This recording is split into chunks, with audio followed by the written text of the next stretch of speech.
Okay, this is session 16 of our Smoke and Snow game. We are getting near the winter of Valkonen. It is only 6 days away from the month of Shadow Chase, which is the first month, if I can put my teeth in, of the long Valkonen winter. Last session, unfortunately, we lost Brother Lomas to the deadly tentacles and more of a roper in the caverns on the Grey Peaks.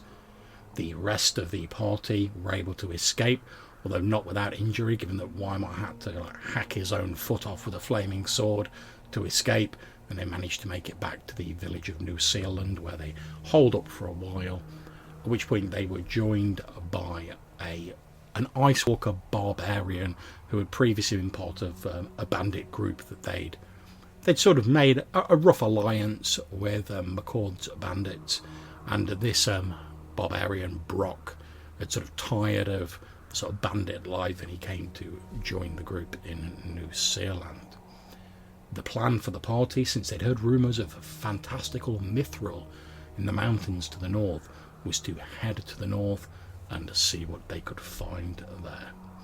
So we start off with you guys in New Zealand. Before you've sent Cotton Nickel away, you're going to send him to Eastburn Fort to hire some more men to protect the village. But before he leaves, you're all sat around in the guardhouse, puffing pipes of old Dobie, and he leans forward and he says, well, okay, well, I can tell you a little bit about the men we've got currently as guards, and you said you wanted to take 2 with you. Well, I'll tell you a little bit about them, and you can take your pick. Before we get into that, though, I should tell you, while you were away adventuring, I've overseen, I hope you don't mind on my own merit, I've overseen the building of a beacon a short distance to the north on a hill. It's a simple affair, a small hut, a wooden fire, etc. And I've got a couple of villagers manning it with orders to light the beacon should they perceive any sort of danger approaching the village. Give us a bit of advance warning, that sort of thing. Now, I know you want me to go to Fort Eastburn and hire these men. I'll also tell you that the village elder, Josiah, has approached me, and he's asked me if I can also find a new priest for the village when I travel to the fort. He seems quite downhearted about the whole affair. I mean, I'm not a religious man myself. He seems quite downhearted about the loss of the friar. But I've told him I'll see what I can do, but I can't promise anything. After all, finding men-at-arms is relatively easy, but finding a priest, well, that's a different matter. Anyway, we didn't come here to talk about that. You wanted to take two of the defenders of the village with you on this expedition you're mounting. He says, well, we've got 5 people you could potentially take with you. He says we've got Annie Williams, nice enough woman, a little bit reticent to talk about her past, and I've noticed that on her forearm she has these strange patterns of shallow white scars, but she doesn't really like talking about it. And then we've got Miss Dixon, Caroline. She seems more of your sort of fame and glory type. She's actually mentioned a few times, asking after what you fellows have been up to. Seems to be quite taken with the sort of adventuring life. And she's got a wolf bite on one of her arms, but that doesn't seem to have deterred her at all. And then we've got Clarence Jones. He's a bit more of your sort of, well, and he sort of looks around. Not to beat around the bush, he seems like a bit of a thug to me, but he does what he's told, and he's not caused any problems. A little bit quick to go for the sword, if you ask me, but what can you do? Then we've got the young hothead, Dick Simpson. He's another fellow. So I think someone may have done him wrong in the past, but again, he doesn't really talk about it much. We've got Robert Hayes. He seems to be like a cunning fellow. He made several suggestions about how he could improve the defences. He seems to have a good head on his shoulders. And then last, but by no means least, we've got Ulysses Richardson. Now, I'm not sure if, and he sort of looks over at Harp when he says this. I'm not really sure if you'd want to go for Ulysses. I'm not sure why. I mean, he's a pretty strong-willed fellow. He's pretty handy in a tight spot, but he seems to have this this dislike of, and I don't mean to be offensive, of fey creatures and those of your bloodline, Harp. So I don't know whether you'd want to go for him, but like I say, he's done what he's told when he's been asked. So I mean, we can spare two of them. So if you have any thoughts about which you'd like to take with you, well, let's leave Ulysses behind. Okay. That feels like trouble that I don't need. Indeed, perhaps tempting fate a little bit too much. Yes. Caroline Dixon sounds like she has the right kind of attitude. Caroline, well, yes, I'm sure she'd be most helpful in your endeavours. Yeah, and then I think maybe Dick Simpson too. Dick Simpson, like I say, he's a little bit hot-headed, is old Dickie boy, but he's a good lad at heart, you know. Like I say, just sometimes his temper flares a bit, but it's not really caused any trouble so far. I've been known to flare my own temper, so I think well, haven't we all? He says.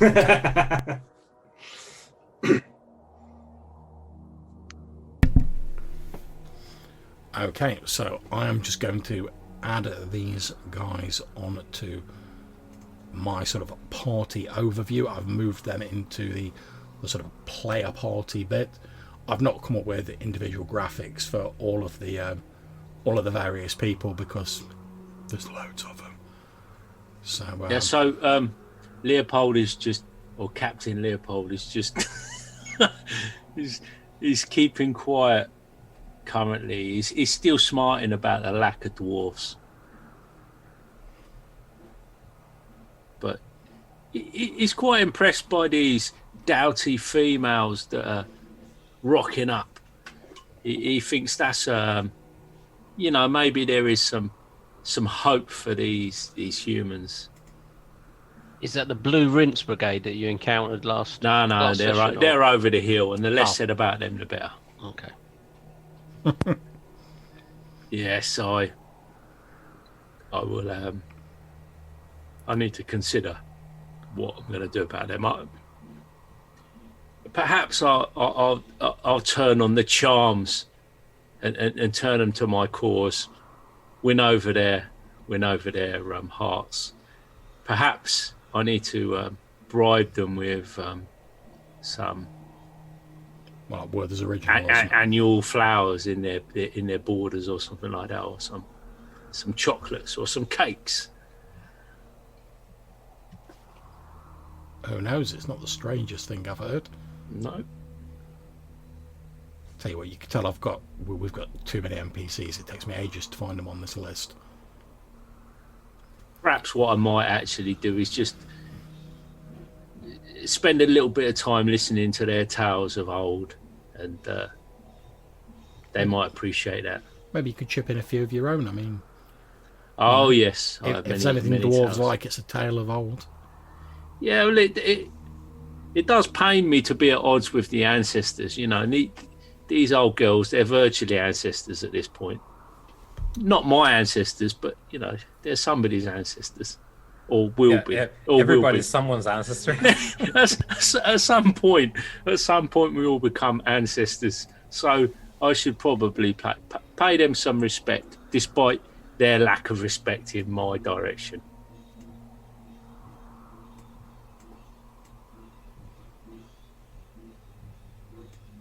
Okay, well, I've managed to find Caroline Dixon. Unfortunately, this massive list it gives you is basically like, here's like everything you've got set up as a character in one huge list, like including monsters and NPCs, and it's like not searchable or anything like that. So you just have to like page down until you find them. And as you can imagine, we've got a lot of NPCs, monsters, stuff like that. A lot. Oh, yeah. I'm going to have to mute myself because I've got Keith Moon cracking away in the background there. So I don't know if you can hear it, but I can.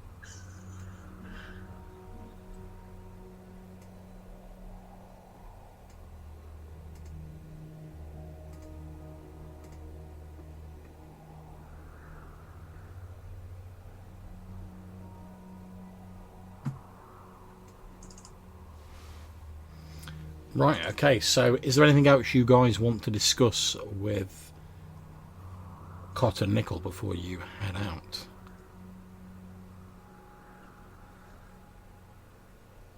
No, I don't think so. I think just again we want them to try and find some dwarves if you can, and some standard men at arms if you can't. He says, well, like I told you last time, I'll do my best, but I can't make any promises. I have to take what I can get, unfortunately. No, absolutely. But wasn't there talk of sending message like across the waters to the, where there were more dwarfs actually settled? And he says, well, certainly I can try and send a message on one of the boats going back to Roeline, but I mean that'll take months to. Assuming that there's even any dwarves want to come over, it'll take months. I mean, it'll take longer if you don't start it. Well, that's true. I suppose that's true. Maybe I should send like an artifact like this. I've got this frost axe. I wonder if I sent a frost, if I. He says, well, you've mentioned these frost dwarves, as you call them, and they're on the Witch Isle. Well, couldn't we ask if any of them are interested? I mean, they're dwarves, aren't they? And they're a good deal nearer than the ones back in Roeline. What do you mean, recruit them? Recruit them up? Yes, exactly. I mean, I know it'll take a few days to get there, but it'll take a damn sight less time than sending a message on a boat back to Roeline. True enough. I'd kind of considered that in their reduced numbers, they were, they had their work cut out for them. But well, I tell you what. How about I'll send a messenger to the Witch Isle. There's no harm in asking, and I'll put a message on the boat going back to Roeline as well. And then we've got both angles covered. For sure. That would be most helpful. That's fine. That's fine. Well, if there's nothing else, I best start getting myself ready for the journey to the fort. I'll send Caroline and Dick over to join you in your endeavours, and I wish you all luck. Yes, and a safe journey to you, sir. And to you. And you also exchange pleasantries, and you leave the hut. As you're sort of getting prepped, ready to leave, you can see that there is a light sort of snow falling. The weather, since we're getting nearer to winter, has started to turn colder. However, as you're all togged up, you're getting ready to leave the village. As you're walking across the village grounds, ready to head out through the palisade that has been erected around it, you see a man comes walking out of one of the buildings. He's just one of the villagers, and he comes out and sort of under his arms he's holding two young children, as in not long been born young children, wrapped up in shawls. And he comes out, he's got tears on his cheeks, he's got a big smile on his face, and he's like, "It's a boy and a girl." And a couple of other villagers are like, "Oh yeah," and they're chatting, at which point they're congratulating. There's a lot of backslapping, etc. You see old Josiah Means, the elder of the village. He's white hair, he's got more furs pulled around him against the cold. He walks over and he says, in a loud voice, obviously intending for everyone to hear, he says, "Now I know we've all faced hard times, and I know the loss of our two priests has hit us all greatly, and I know some of you thought that maybe it was a sign from the gods. We weren't really supposed to be here, especially with the winter coming on, but if you need any sign that we are supposed to be here, look no further than this. The first two children born to the settlement of New Sealand, born on a Valconan soil. Surely this is also a sign that we are meant to be here, and if we all work together and we all look after each other, then we can survive the harsh winters and we can flourish here when the summer comes again." And of course people are sort of nodding. At which point, sorry, go ahead. I was going to say, at this news, I'm looking round to see where Harp is, as he seems to kind of keep control of the party funds. So once I locate him, I'm like, Harp. I think we need to rustle up some coins as a gift. We should be the first to congratulate these folk. Yeah, certainly. How much do you want? Well, what do you think? I'm not too au fait with these. So I think, twins is a special occasion, so maybe 25 gold each would be. That sounds most appropriate. Yes. Okay, so deduct a total of 50 gold off your party funds. The father, you assume, because he's holding the kids, when you walk over, do you say anything as you walk over and you hand him this princely gift, as far as he's concerned, of 50 gold pieces? Yeah, so he's like wide-eyed. He just like can't believe you've just gone up and congratulations. There's a bag of money. Yeah. So I sort of take it upon myself as Captain Leopold of the Watch. I head across and say to him, "Congratulations! This is a poignant day in the history of our community, and myself and my doughty companions here would like to present you with this gift as a mark of our best wishes for your futures, and he looks perhaps you can invest it. Yeah. And he's tumbling over himself. He's like, "Oh, thank you. This so generous. I can't say thank you enough." And then he seems to pause as though he's sort of thinking to himself a bit, and he says, "It's I was hoping originally that the friar, Leander, rest his soul, would do us the honour of naming these two children. But since he is no longer here," and he sort of looks around the assembled party of adventurers, I would be honoured if you would consider naming them. Well, my advice would be to you, sir, to take. Did you say it was a boy and a girl? That's correct. I would suggest that you take your father's name and your wife's mother's name. That would be my advice, so that they can be remembered going forwards.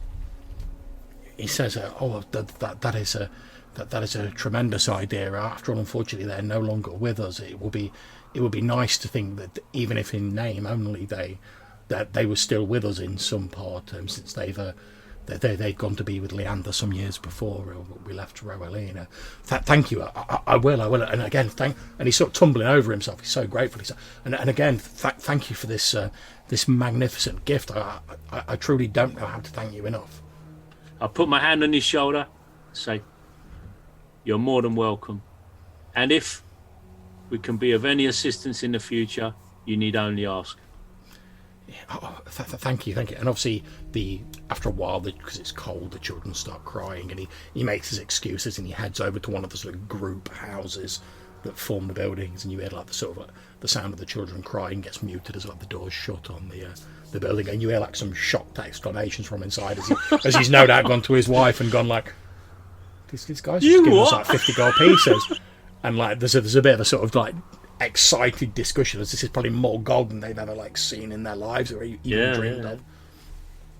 Nice. Okay, so with that dealt with, we start the main adventure. As we said at the start, you're planning to travel north to the Grey Heights, where there is rumoured to be Mithril located in the mountains. You know that the journey is roughly 50 miles. Now you've got more than a couple of horses. You've got a cart. However, due to the snow falling, it's still making it sort of quite slow going, quite travelling. So, given that you're a wilderness man, Harp, and also yourself, Brock, because you've been about a bit, you've been travelling around Valconen. So between Harp's experience and your local knowledge, you sort of put your heads together, the two of you, and you reckon it's probably going to take you, in the current conditions, maybe about 8 days to get to like the Grey Heights. And assuming you have nothing further to do, you set off. So you should hopefully all be able to see the main map, and I am going to move you for your first day's travel. Given the current conditions, you're able to move about 6 miles a day. Now, on the first day, about halfway, obviously I've just moved you to the end of where you'll be at the end of the first day, but you're travelling by the river, trying to take advantage of the relatively flat terrain there, because it'd be a lot slower if you're going through the woods. So about halfway through the first day, you see this small hillock that Cotton Nickel spoke of, and there's a very crudely sort of made, obviously been put together rapidly, wooden hut on this hillock, and there is basically like a large sort of wooden bonfire with like a little bit of a tarp to keep the snow off it nearby, which you assume is the beacon. As you're approaching it, you can see a couple of villagers. You recognise them, having seen them in New Zealand, although you're not intimately familiar with them. And as they see you approaching, they sort of wave at you in a friendly manner. One of them's like, "Oh, where are you heading to, fellas?" We're heading north, looking for treasure. They're like, "Oh well, we've got a fire going inside. We've got a brew on. If you want to come in and have a bit of a brew, shake the cold off and whatever, you're more than welcome." What do you reckon, guys? Are we ready for a little break, or do we want to continue? That sounds like a fine idea to me, but I'm happy to go with whatever you fellas feel is best. Let's stop for a cup of tea and. Yeah, it would be well to sort of take them up on this hospitable offer. Yeah, there's not going to be a lot of those going forward, so no, the warmth will do you good. That's right. Yes. You head inside, and the two villagers who, over the course of a few minutes conversation, which we won't go into, it's just general, like, "Oh, how are things going in the village?" and "Oh, what are you hoping to find in the map?" and all that sort of stuff. The villagers who you come to know are called Frank and Smith. They've got like a little sort of fire set up. They've got like a little pot hung over it that they're doing like their tea in. They probably cook their food in as well. You're all given like a nice warm beverage, which is very welcome, because even the short distance you've travelled, it's obvious the weather is turning bitter. Although you're all togged up at the moment, and it's not like blizzard conditions, so you're all fine. You have a cup of tea, you exchange pleasantries. Is there anything in particular you want to do there, or after you've had like a bevy, are you pushing on? I've got a quick question for you there, John. Of course. I can't remember what Old Dobby or Old Dobie is. Old Dobie is the finest pipeweed, my friend. Okay. Of North Farthing, as we know. Indeed. But the finest weed in South Valconen. Okay. Well, I've got 3 lots of that. Indeed. Now, if you remember last time, we talked about bringing in the optional rules where if you want to, like, sit down for an hour or, like, smoke a pipe and, like, ponder over a problem you've got, you can basically get, like, a bit of a hint. But obviously that uses up your supplies, and there might be a chance for a random encounter, stuff like that. Well, I was just thinking, maybe not. I'm going to look to old Harp again. I think these guys are doing a sterling job. Old Leopold's feeling, since, this brush with death and one thing and another, I think he's been reconsidering his values, and he's feeling a bit sort of like generous. Okay. So maybe a few coins just for these guys doing a sterling job here at the beacon, and Yeah, if you got to chip them a couple of coins, just cross a couple of gold pieces off your total. They're very grateful again, because like they're pretty much farmers, really. They're not like military men. They don't see much gold. So it's going to make a much more of a difference to them than it does to us. Considering your guys' wealth, I mean, a couple of gold pieces is nothing to you guys, but to them it could be everything. Yeah, I feel we could be talking about generational wealth here, because they do barter, right? Yes. They don't necessarily use coin. Yeah. So I was going to give them some of the old Dobie there, but I don't know if I can. Yeah, Can't smoke gold. I can't smoke that gold. As the old dwarven saying goes. You can't smoke gold.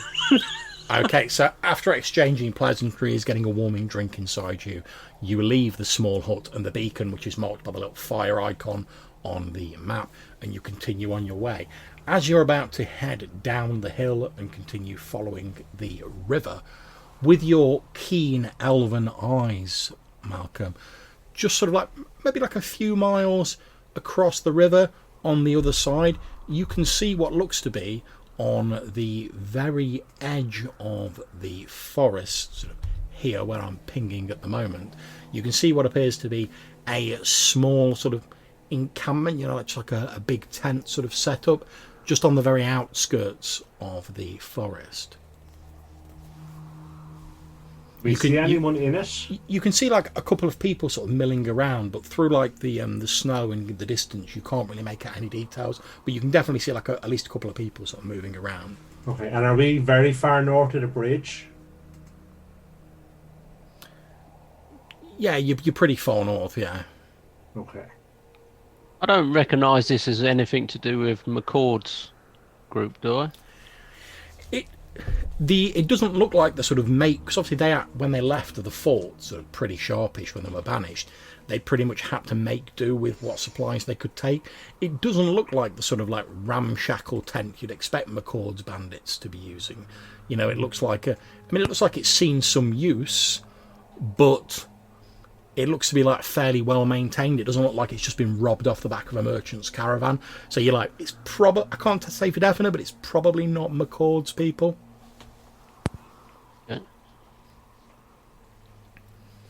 Okay. Is it worth a day to travel back and across the bridge?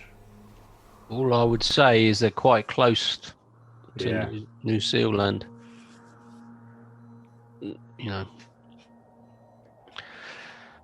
I don't think that's a risk you'd want to take if that's someone that's got interior motives. Obviously, if you guys don't want to travel back down and go across the bridge is pretty much level with where New Zealand is for the purposes of this map. If you don't want to travel that, you could always try fording or crossing the river here, but obviously with the weather being so cold, if you get dunked, it's going to potentially cause you issues unless you can like get your clothes dried out and stuff like that. I'm in no rush. I agree with Brock, and I'm inclined to investigate this, but I have no desire to go swimming in the river, I must confess. No, it's far too cold for that, Lark. Indeed. Yeah, let us head back and across the bridge and we can investigate. Okay, no problems. So it's basically, you've not even gone like your full journey when you see that. So it's probably going to take you like a day. And I'll just move you across to where the camp is. As you head back down to New Zealand, across the bridge, the weather's staying pretty much the same, although obviously like snow has started to build up because it's been sort of snowing constantly. As you get level on the outskirts of the forest and just beyond, you can see the ruins of Castlemaine that some of you have been to previously, and that's where you met Cod and Nickel first of all. As you make your way towards this camp, you can start seeing it in more detail, and you can see what appear to be 3 people. They're sat around a small campfire. They're smoking pipes, one of whom is an elf, one of whom is a dwarf wearing like fur and chainmails, and the other person appears to be a man who's obviously a religious man. He's wearing like clerical vestments. He's got like symbols of like Leander sort of like sewn into his robes and stuff like that. They're all sitting down sort of like smoking a pipe. As you get a little bit closer, who's taking the lead as you're sort of approaching? Have we got a face, man? I feel like as soon as we knew it was a dwarf, Leo was like sprinting ahead. Well, Is that what you're doing, Leo? I have to confess, I'm quite encouraged by the fact that there's a dwarf in town. But yeah, Who has got the highest charisma as it goes? What is this? What is this charisma that you speak of, as if it could be so easily quantified by a number that ranges from 1 to 18? The latest research 3 to shows 18. that most individuals place somewhere on a scale from 3 to 18. Well, that's it. That should tell you a lot about Leopold's charisma. That he thinks you can go down to a 1. Yeah. You know what I mean? He's already given himself a -2. Look, I've only been playing since 1980. You've got to, cut me some slack, man. That's it. Okay, so who's going first? Well, I've probably got the lesser movement rate. I think we'll find Weimar's got the lesser unless you movement. want to. Yep. Yeah, I'm happy to go first unless Leo wants to. I think I'll sort of be hiding. I can imagine Harp sort of striding through the terrain, and Leopold is like scurrying along behind, kind of curious. I mean, Brock is quite charismatic, but He's buff. he's new to the group, so he doesn't feel that he should be taking the lead in anything at this point. He's still trying to earn his Still finding his place. rights. Yeah. Yeah, quite right. He should know his place. That's accurate. Yeah, any day now we're expecting Leo to learn his place. I think it might be a long way. Yeah, I reckon. Yeah, Harp. You probably appeal to the majority of them folks there, and you got the longest legs, so I'd reckon. Okay. So I guess I'll be taking the lead then. Mm-hmm. Okay, so given that you're a man of the wild, you know what to look for when you're moving through the wilds, and obviously you've been in the Whalesong Woods before, you know the sort of thing that lurk in there. You're being a little bit cautious, but you're still moving with relative speed. As you're getting nearer to the camp, you're just about to pass between a couple of trees when you notice that, and if you were moving quickly you probably wouldn't have seen this, that someone has strung a very thin cord between the trees in a number of sort of heights, and sort of they go over branches, looped over branches, and tied to the end are a number of metal objects, like forks, knives, old tin cans, stuff like that. As it seems like they've basically set up a crude alarm system in case anyone tries to just romp into their camp. And how far away from the camp do we think we are? You may be sort of 70 feet away from the camp, give or take. Okay. So what I think I'll do then is stop and then call out hello to camp. We've come to visit. We mean you no harm. Okay, as you say that, you hear a very serious sounding voice saying, but be careful, we've strung up alarms between the trees, but if you mean no harm, just step around them and come and share the warmth of our fire. Blessings of Leander on you. Thank you. And I will step through the alarms and walk up to the fire. Yep, you all sort of presumably head in and head up to the fire. You can see a dwarf sort of looking a little bit reflective. He's sat there with his pipe. There's a war hammer propped up in front of him, sort of leaning against his leg. He's wearing furs, and you can just see sort of chainmail under it. There's a wooden shield on the ground next to him. The man who addressed you is a solemn looking fellow wearing these long robes with embroidered symbols of Leander on them, and he's you can see they've got a bit further on into the woods, they've got a few horses tied up, and then you can also see there is an elf stood there. He's wearing he has black feathers sewn into his gear, which tells you, Harp, that he's probably a member of the Raven clan. They're a little bit they're regarded as a little bit of a morbid clan of elves who regard the sort of exodus from Valconen and the sort of split of Rohaleen as signs that this world is sort of basically sliding towards its end. Okay. As he sees that you're an elf, this figure walks over, and again in this quite sort of solemn, almost hollow-sounding voice. He gives you like the old elven handshake and greets you in the name of the Raven Clan. And he introduced himself as a Rathak Alabar.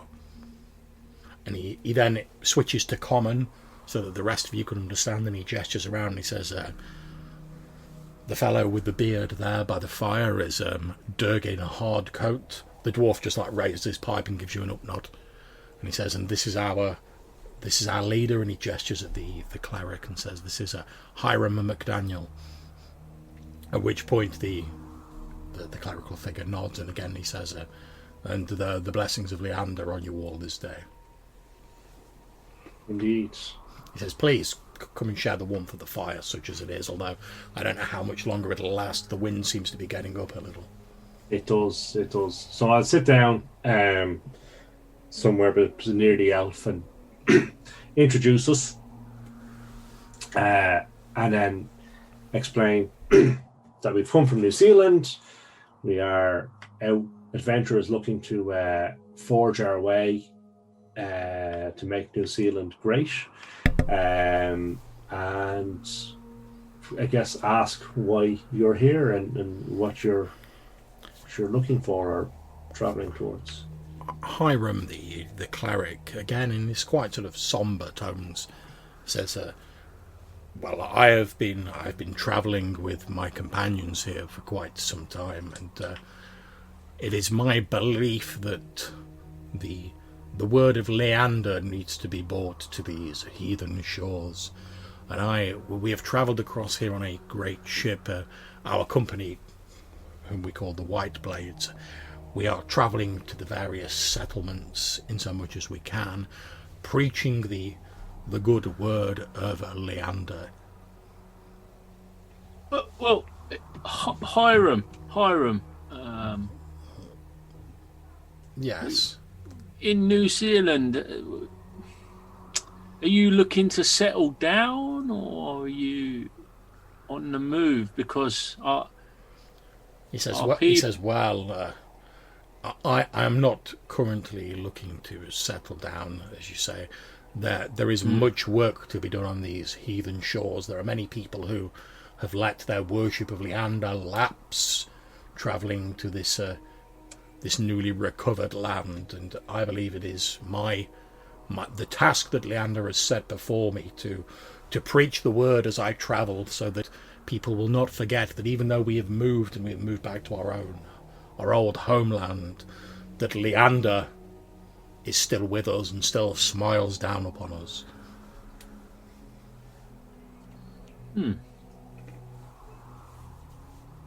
Unfortunately, our community has lost their priest of late, and they. I'm sorry to hear that.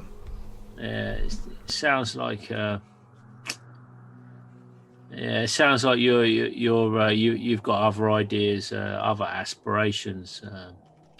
We'll carry on looking.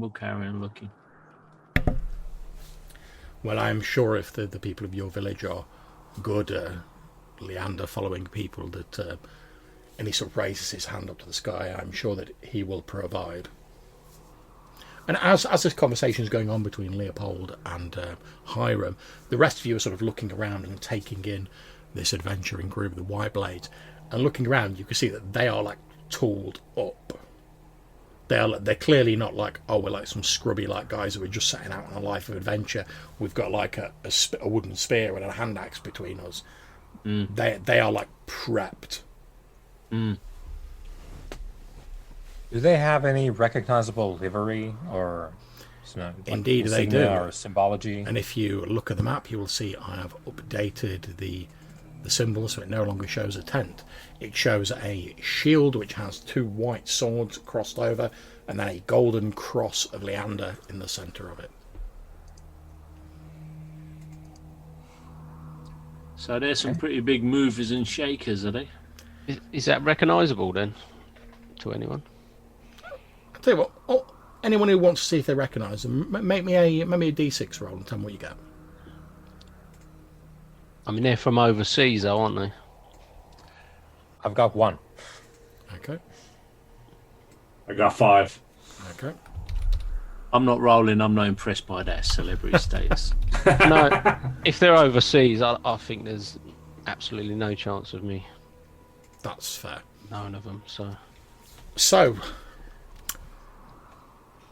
Weimar, you vaguely remember hearing about the White Blades. You're pretty sure you don't know a great deal about them, but you're pretty sure from what you've heard that they come from the kingdom of Tosan, which is like a more sort of like religious ruled empire on Rohaleen. It's basically like the centre of Leander worship on Rohaleen. They were actually recently engaged, like before you left, in a war with Keystone, where you come from, because the reason they gave was like, the avarice of these like merchant princes in Keystone. It's like an affront to Leander, and a lot of people were like, yeah, but if you could take over their like trade routes, that'd be quite handy, wouldn't it? But with the discovery of Valconen, that sort of put an end to that war, which led to more sort of rumours that perhaps the Tosan theocracy was just looking to like grab some more resources, and maybe now more were available, they didn't see the need to try and like grab Keystone's resources.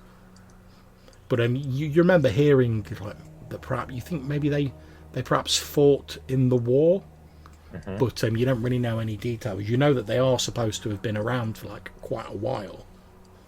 So this isn't like a state company; it's a free. Yeah, it's a free operation. company. Yeah, and obviously you don't know the details because you're from a different one of the different kingdoms. But you're pretty sure that they're not just like first level adventurers. They've been around for a while.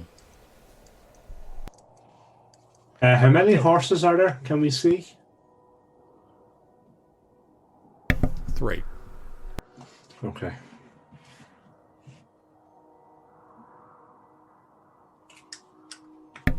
As you're sort of like taking all this in, and Leopold's finishing up his conversation with Hiram, the dwarf Durgin Harcoat, who's been sort of like gazing into the fire, to give you a bit of an up nod. He's not really said anything else. He's been like chuffing on his pipe, gazing into the fire.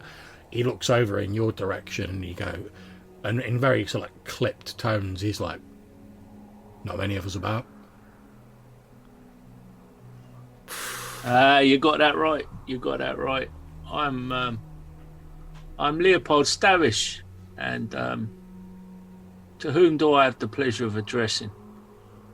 Hardcut, Durgin Hardcut. Durgin Hardcut. Of the Hardcuts, then. Fine family. You're the first of the Calner I've seen since getting here. Yeah, there are a few of us, my friend. There are a few of us. However, I can report that just north of here, there are some old brothers. Mm-hmm. They call themselves like frost dwarves, and they live on this isle, much depleted. I believe them to be the original inhabitants, and I carry this frost axe and another. He has a glance over. He's like, hold up this frost axe, and he's like, good workmanship. Yeah. Allow me to give you this as a gift of friendship, and I hand it across to him. No problems. Take it off your character sheet.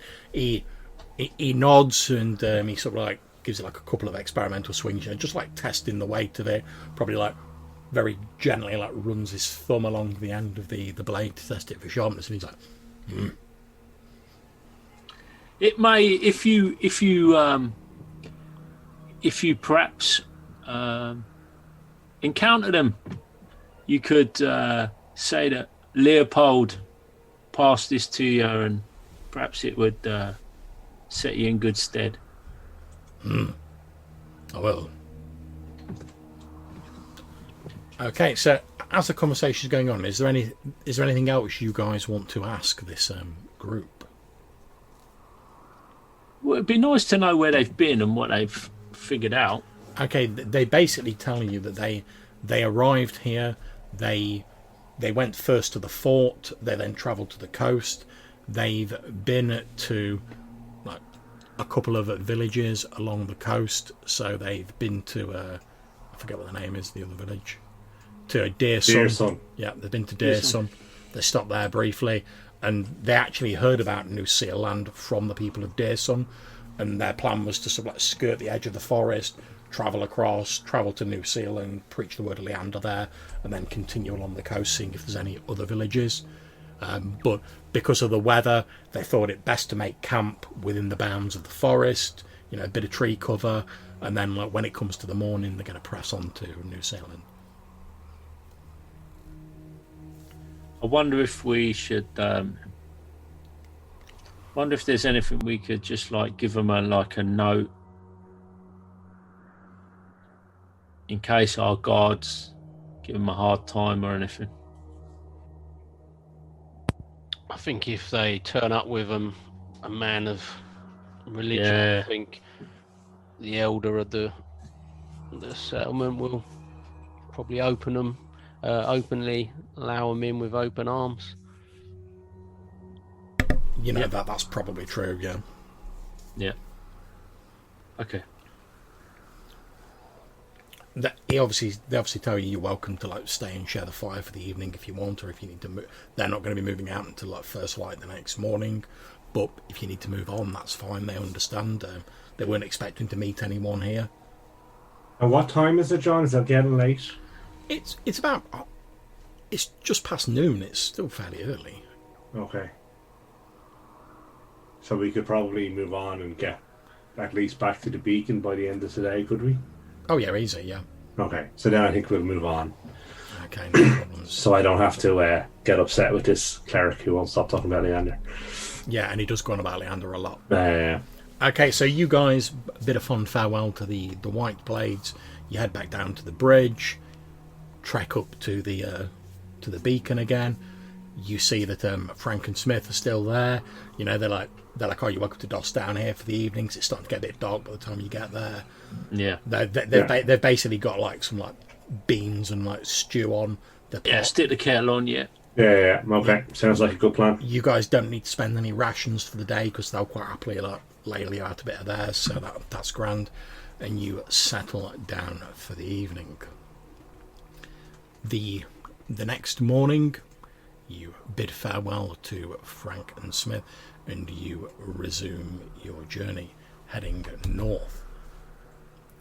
As you continue north, about sort of halfway through the day, you pass an area of the river, which I will now indicate, where it seems, although it's slightly covered with snow, it appears as though like sort of sand and silt from the river has sort of like collected on the far shore of it, sort of in like a little ingress, like perhaps the river used to curve a little bit wider, but now there's just like a big like sandbank, although it's obviously now covered with snow.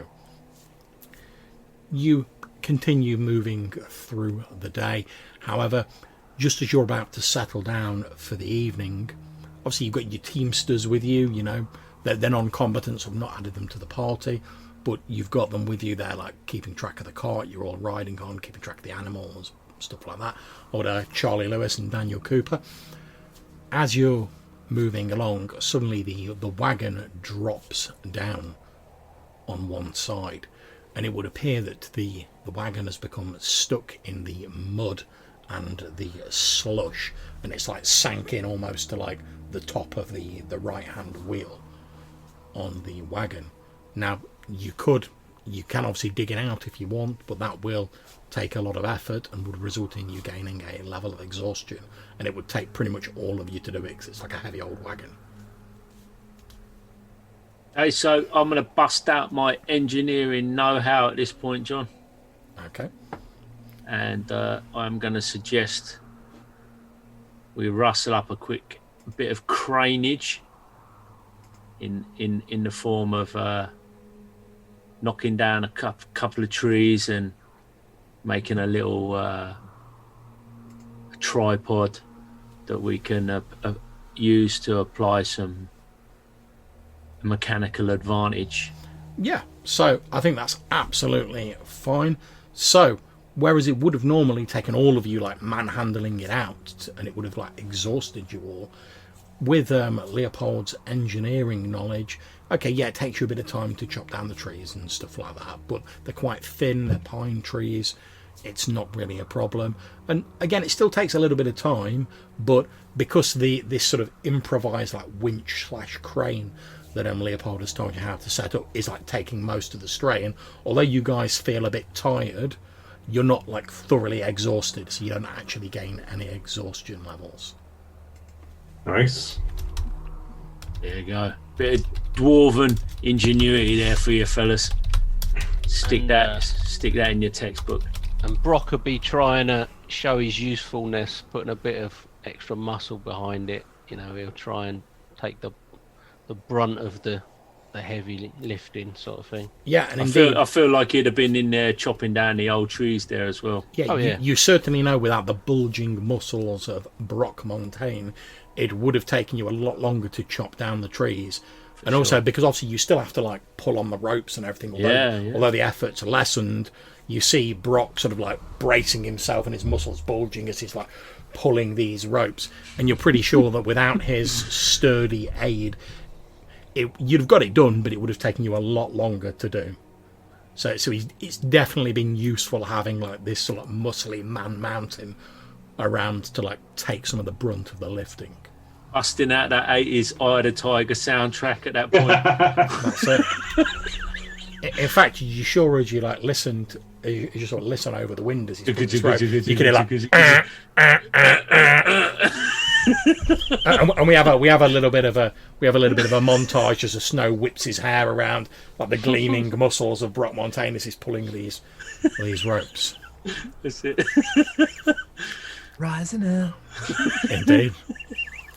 And you reach the end of the evening, you all make camp, you all settle down, so you all need to eat a ration to like maintain your health.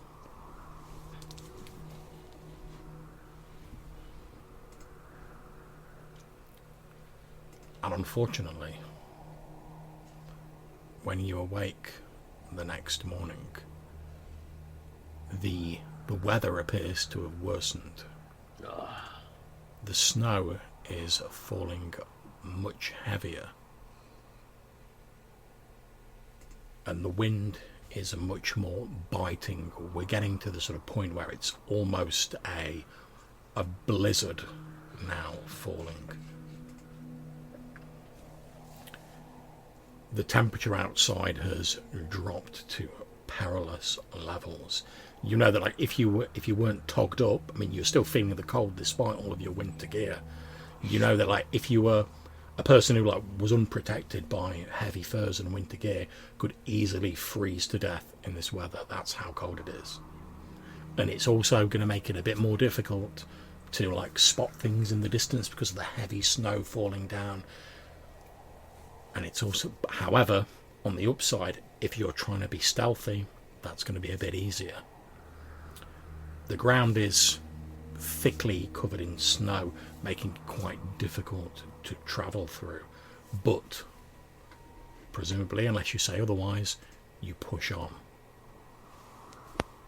Is there any way of experience allowing us to tell how long this is likely to go on for, how many days, and you know whether this is set in this weather or?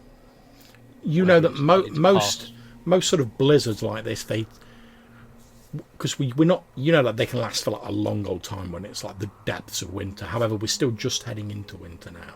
So you think maybe a day or two, maybe 3 days if you're unlucky, with your like local knowledge of Valconen and the weather patterns. Okay, just bear that in mind if it gets almost unbearable, whether there may be a. Yeah, let's push on the first day and see how far we get, and then we can decide. Okay. So, you guys do indeed push on. And with the aid of Brock's local knowledge and your sort of skills as a woodsman, Harp, you do make reasonably good time. And because you're near the river, it's not like you're moving through snowy woodlands or anything like that. So, it takes you maybe have to travel a little bit later into the evening, but you do manage to make your sort of 6 miles for the day. John, we must be quite close to our old mate. The old fella in the tent. I can't think what his name was. The You left him in New Zealand, didn't yeah, you? he's in New Zealand. Is he? Did we Yeah. take him back there? Yeah, you took him Yeah, back, yeah. Oh crap! However, Okay. as Well, you that get- was the right thing to do. quite. However, as you're getting near to the end of the day, though, you do remember that as you're sort of looking around, you know that sort of just to the east, sort of around about here, where I'm sort of going to ping shortly, which hopefully will come up. There we go. You do know that that's where you, a while ago, you found the sort of like the healing herbs. You remember the friar sort of like finding some healing herbs there. You also know that off to the west, as you can see this as you're moving along, sort of on the bounds of a hill, there is what appears to be a set of ruins, like maybe of a cottage or something like that.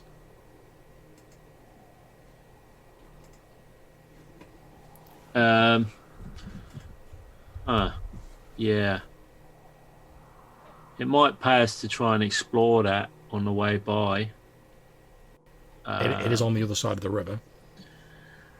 Yeah, that river's a bummer, isn't it? Yeah. I think we should leave it for now.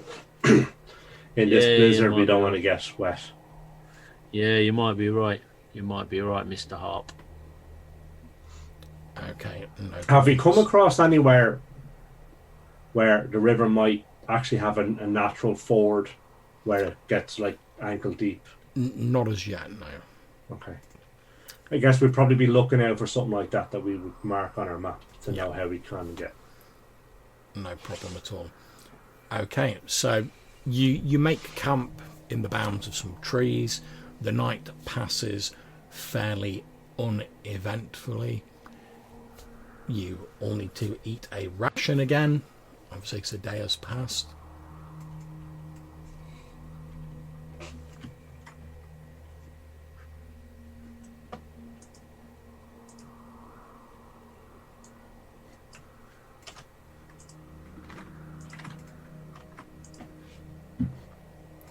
The next morning, the weather conditions are relatively unchanged.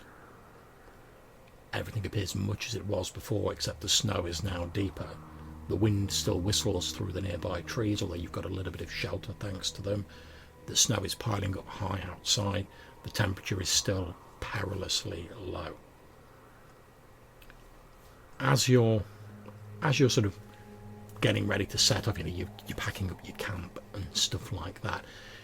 Suddenly, and it's very far distant to the east, I mean, we're talking miles and miles away, you hear a very faint sound that sounds a bit like this.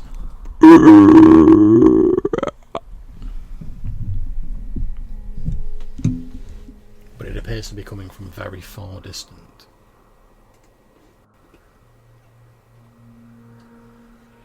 Let us continue north. I feel like the owner of that voice is not somebody we want to meet today. No, I'm picturing a large bear-like creature. Okay. Or what about our friend the Cyclops? Perhaps he's wandered out of his valley and Is that how they sound like? I don't know. Well, I think it was sleeping I'm last just time. luckily for you guys, you happen to have a native of Valconan with you. Now, Brock, you recognise this noise. You recognise it as the roar of a great frostworm. Frostworm. Indeed. You know that these large draconic creatures, in the inverse of most animals, they slumber deeply during the warmer months, waking only when the cold weather grips Valconan. And indeed, just off to the east, sort of in the mountains and the icy plateaus, you can just about make out a small, but it must be quite big because you can see it at this distance, speck in the sky, like seemingly like circling one of the larger mountains partly shrouded by mist. Quick, let's deploy some thumpers and head to the stony ground. I'll radio in some foxes and we can be airlifted ASAP. And I will tell you that's worm with WYRM. Oh, okay, then that doesn't apply. Cancel what I said. Cancel the thumpers. The frost must flow. Indeed. He who controls the frost. So, in experience, then, are these things likely to attack like human settlements, or are they go after animals? And You know, they will attack human settlements. They pretty much attack anything they regard as food, which to them is like anything smaller than them, which is most things. A lot of your people, because you like live on the ice floes and you're fairly spread out, you don't really have like big cities or anything like that. You tend to sort of like, you're normally all right, but there have been incidents of like small settlements of your people like being picked off by this sort of creature, and it's regarded almost as like an omen of doom by your people. it's that big, is it? Oh. Yeah. Yeah. We can hear it from miles away. That's not a good sign, is it? Yeah. And the fact, even though it's only a small fancy. speck, you can see it from miles away. And how far away is it, John? Is it on the glacier, or is it? Oh, let me get my measuring stick out. And I I'll tell you wonder exactly if, how far away it is.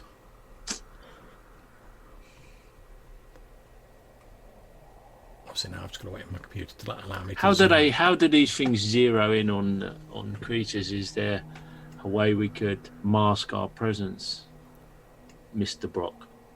As far as you're aware, Brock, they pretty much go by like sight. So like that's why they tend to go for like larger settlements and buildings, because like they can see them from high up. Whereas because your people are scattered and they've only got like small huts and stuff like that, a lot of the time you guys escape their notice. So perhaps we could dig a snow hole and dig in. Right. With your keen elven eyes, Hop, you estimate it must be at least 50 miles away.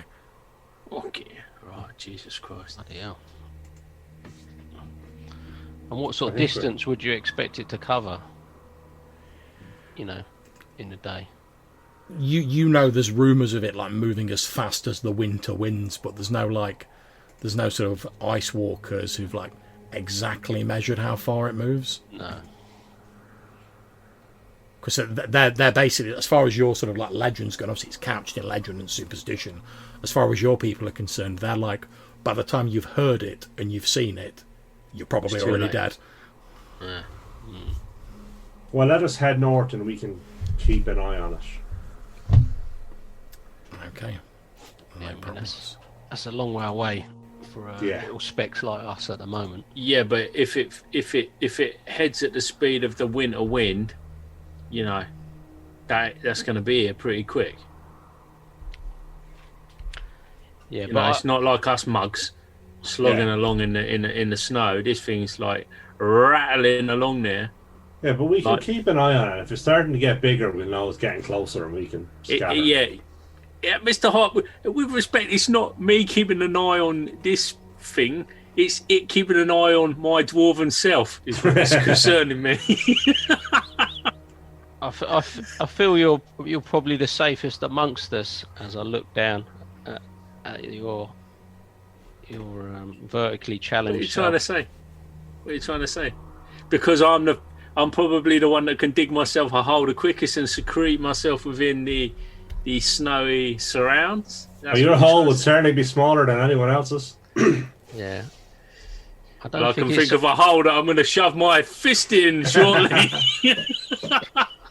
I don't think its eyesight is quite as good as our elven friend here. And if he is, we can just feed him the dwarf. It'll be fine. We'll see how fine that goes.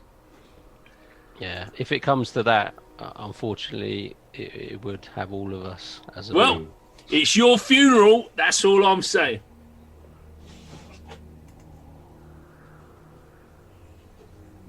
Okay. So with much discussion, you guys continue your journey northwards. during the day, you start passing through a range of hills that you've been through previously, the Ruin Hills, and you can see that sort of like a couple of miles to like the sort of like northeast, so sort of like around about here-ish, the sort of hills are, if it'll ping it, the hills are sort of like fairly heavily forested there, and you know that sort of to the you sort of pass a hill cave just to your west, and you know that this is the cave where you previously encountered those strange dogmen with the sort of bony tails. And you know that beyond that, half a dozen miles further to the west, on the other hill, are the ruins of the Temple of the Sun that you visited previously. The weather, That's the place with the beetles, yeah. indeed. Yeah. The Well, weather buddy has died. started to subside a little. There's still snow falling, but it's no longer a blizzard. Much as Brock predicted, the blizzard seems to have spent most of its fury, and the snowfall slows slightly as you move. You all make a camp for the evening sort of on top of a small hillock, so you've got a good range of movement around you. The night passes fairly uneventfully. Again, you'll need to eat a ration.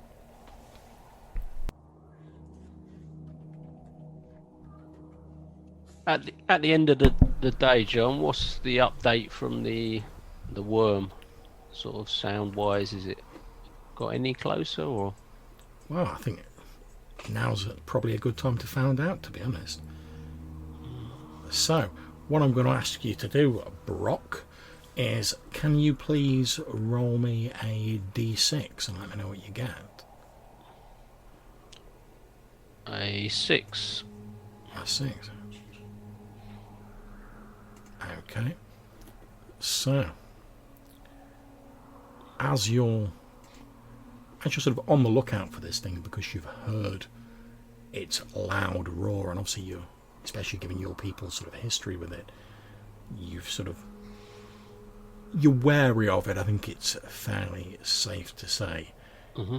You do spot what appears to be the shadow of a large creature flying out of the mountains to the east and moving further inland.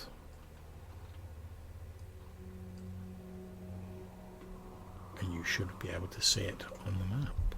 Yeah.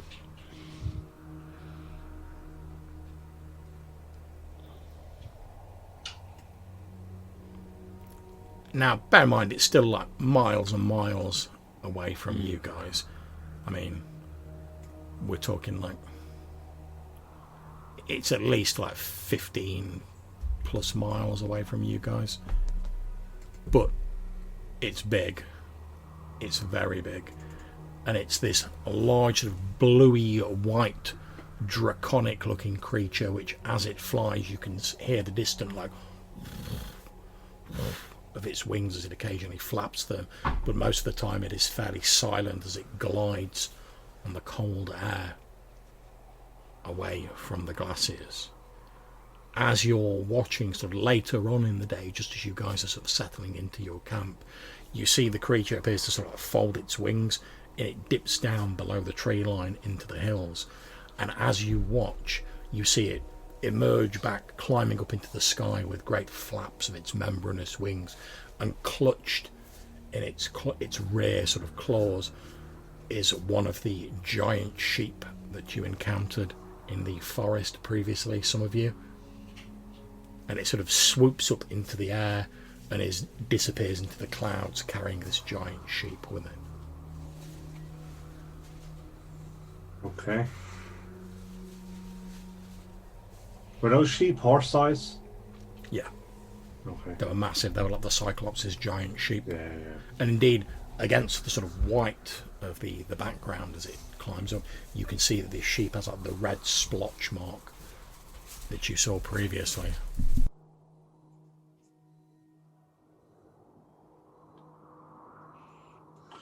Okay. And what time is it now? Have we? You're basically just camping down for the evening. Okay. As we said, you've already taken your rations off, so you don't need to worry about that again. The next morning, you wake up.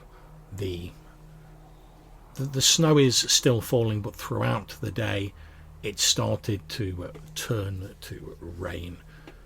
And as the day goes on, you hear what appears to be the dull rumble of thunder in the distance, and you see like flickering flashes of lightning. I was just thinking that flying worm thing. Yep. You know, that could get down to New Zealand, couldn't it? Well, speed it's going. Yeah. We might have to think about some potential defensive measures against such threats. Yes, definitely. What's our sage up to nowadays? What have we got him on in a minute? Well, when you last set him a task, it was you sort of interrupted him looking for treasure rumours, and you set him the task of finding out more about this curse that Malcolm's apparently labouring under, this weird sort of skin, uber acne that he seems to have, and whether the sort of skull ring that he found had anything to do with it. Right. I wonder if he's a bit of a Leonardo da Vinci type of guy that could turn his hand to devising military defences as well as arcane whatever, you know. Wonder if he can In a giant crossbow. yeah, you know, like a sort of, yeah. Wonder And as you're sort of pondering this, like, you know, packing up your camp, getting ready to like move, sort of debating whether to go back, whether to carry on, you hear the dim sound, like the slightly distant sound of horses' hooves moving through the snow. And as you look in the direction of the sound, you see what appears to be one of the villagers from New Zealand riding on a horse. He's got like a couple of coats on pulled around himself, and he's like galloping this horse. As he sort of sees you all, he sort of like waves his hand to attract your attention, and then he starts like galloping the horse towards you. oh, right. As he draws level with your partially packed up camp, he pretty much almost falls off his horse. You can tell he's probably been like riding through the blizzard. Like, Yeah, his I'll lips are rush chapped, over he's to cold. Yeah, I'll rush over to try and aid him there. You help him up, and he's like, oh, you see his lips are chapped. There's like frost in his beard. He's like, oh, thank you. I wasn't sure I'd be able to catch you. Quilak sent me. Whatever is the matter? You seem in a fair old state there, my friend. He says, yes, Quilak sent me north with a message for, and he looks around you and then he points at Harp, and a message for you. What did he say? He says, wait a moment, he made me memorise it. He said to tell you that he doesn't think your curse, and he said he did that when he said curse. He doesn't think your curse is a magical effect, more a like to a disease or a skin condition that has been inflicted on you. He says, from what he can work out, though, the ring that you asked about may have some healing powers to it. That although they aren't connected, if you were to wear the ring, it may actually help with your condition. Okay. And did he give you the ring to bring to me? Yes. At which point, maybe a d6 roll. Anything but one you find, he's still got it.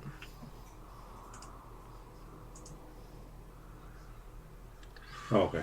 3. I had a terrible feeling about it. He spends like 5 minutes sort of going like this, and then he doesn't seem to be able to find it. Then he like pulls off his boot, and there's like a fairly pungent aroma wafts into the air. He's like obviously not changed his clothes for a while, and he reaches down, and on one of his like slightly manky toes, he's like put this skull ring on his like toe so he didn't lose it. He pulls it off, and he hands you over this now like very cheesy smelling ring. And he goes, there you go, put it on my foot, keep it safe so I didn't lose it. And he like holds it out to you. Yeah, very good. So I'll just take it Yeah, in cheese. my gloved hands. Yeah, it's ripe. Cheese for that. And he starts like reciting like because Quelax like told him a little about this ring, and he starts sort of reciting, like he pauses every now and again. He's obviously like struggling to like remember some of what he was told, or like he doesn't really sort of understand. He's just repeating it by rote. But I'm going to tell you that the ring you have is a ring of regeneration. If you are wearing this ring, and I'm going to go into game mechanics a bit just to like speed this up. If you're wearing this ring, you will regain 1 hit point per round. It can also technically, which may be of interest to you guys, it can also regrow severed limbs, although that will take some time. It can't regenerate fire or acid damage, and if you're reduced to 0 or less hit points, i.e. your brown bread, it ceases to function. Okay. Hold on, it can't regenerate fire or acid damage. Indeed. It'd be a shame if you had a fire sword. Yeah. Oh dear. But he says, well, I think that's everything he told me. If there's nothing else, I'm gonna head back for New Zealand. I want to get back there in case another of those storms comes in. And he sort of like looks a little bit sort of apprehensively at like the lightning crackling around the dark pendulous clouds in the distance. Okay, so before you go, can you give Quelac a message for us? Yes, of course. What do you want me to tell him? Tell him that we have seen a frost worm, that they are very large, and that we feel like his next priority should be some form of defensive mechanism against creatures, very large flying creatures. He repeats back to you a couple of times what you said, sort of, and he's like, right, okay, so frostworm, you know, and he's obviously trying to remember it. And after like a few minutes, he's like, right, yeah, I think I've got it. He repeats it back to you one last time, and you're like, yeah, that's what we said. And he's like, right, well, if there's nothing else, and he starts sort of like climbing back onto his horse. I'm going to take a look at him and his horse and make an assessment whether he should be travelling straight away or not. He looks a bit rough, but like as long as there's not another blizzard, you think he'll probably be all right. And the horse as well? The horse, similar sort of state. I mean, obviously he's been like, because he knows he's reliant on the horse to get here and back, he's obviously been like neglecting himself a bit to like take care of the horse. Okay. Yeah, I'll just making sure that he knows what he's doing as regards to the weather. Yeah. You give him a look over, you think he'll be all right. Okay. I'll give him a bit of advice on, you know, stay close to the trees if the winds get up and stuff like that. You've discharged your duty of care. Indeed. That's right. So, do you guys push onwards? I feel like he should have rested myself, but there you go. He obviously knows what he's doing. He's a hardy messenger. Yeah.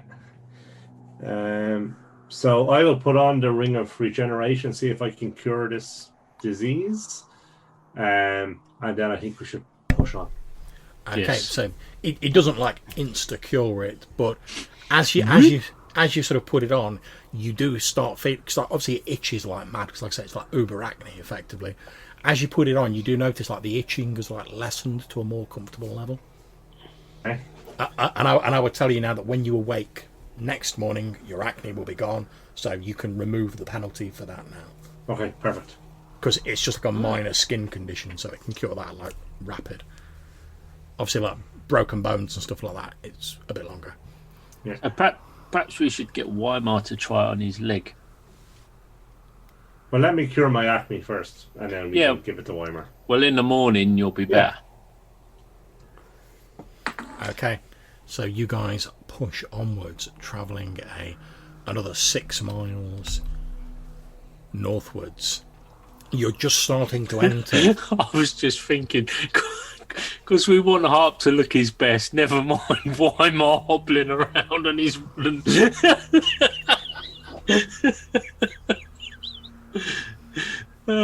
High penalty is far worse, to be fair. Okay, so you have just started entering the southern sort of part of the Grey Heights. The land starts sloping upwards as it becomes first hilly, and then as you continue on it starts becoming mountainous. The terrain is a lot more rocky here, and there are thick snow drifts piled up around.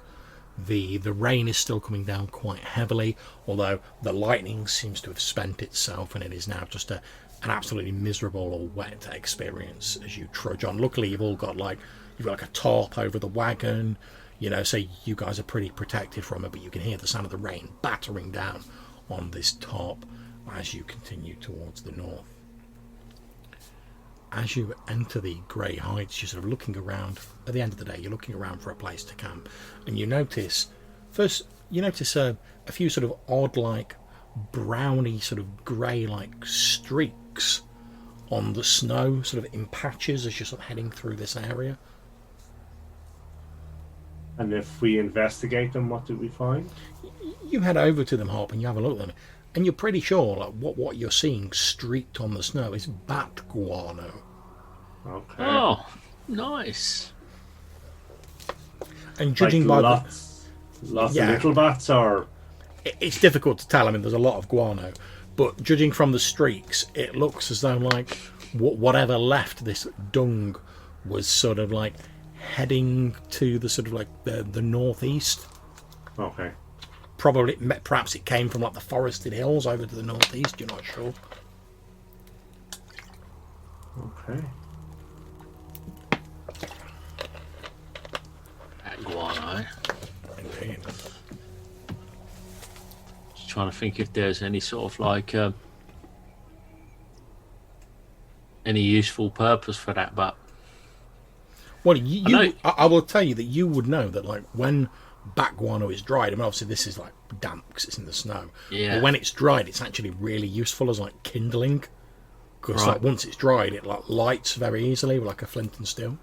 pretty good on your for agricultural purposes as well. Yeah, exactly. As a fertilizer, I mean, depending on what the bats have been eating, but generally it's quite good as a fertilizer.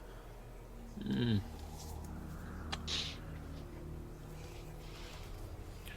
Okay, so we're getting to the end of the day. Obviously, you pick a less dung-splattered like place to set up camp. You will all need Indeed, to yes. you will all need to eat another ration as another day has passed.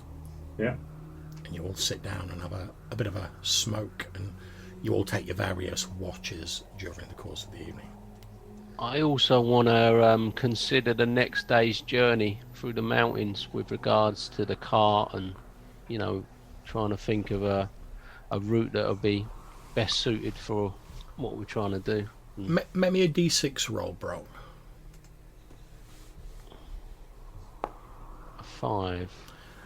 Yeah, you're pretty sure that you can. There's numerous sort of like passes and sort of like trails through the mountains. You're quite familiar with them.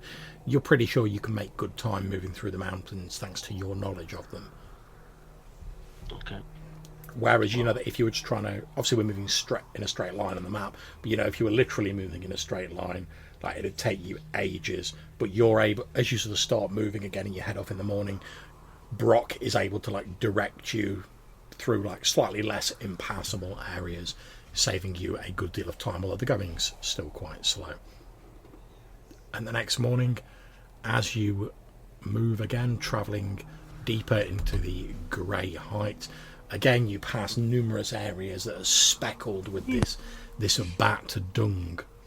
And those of you who knew him, that about 6 miles to the east, just on the edge of the forested hills, lies the empty grave of John Cameron, one of your previous companions. Are they 1 mile hexes, them little ones, John? Are they? They are 1.2 mile hexes. 1.2. So the next size up is a 6 mile hex. That's correct, yeah. And then you go to the 18. Yep. Gotcha.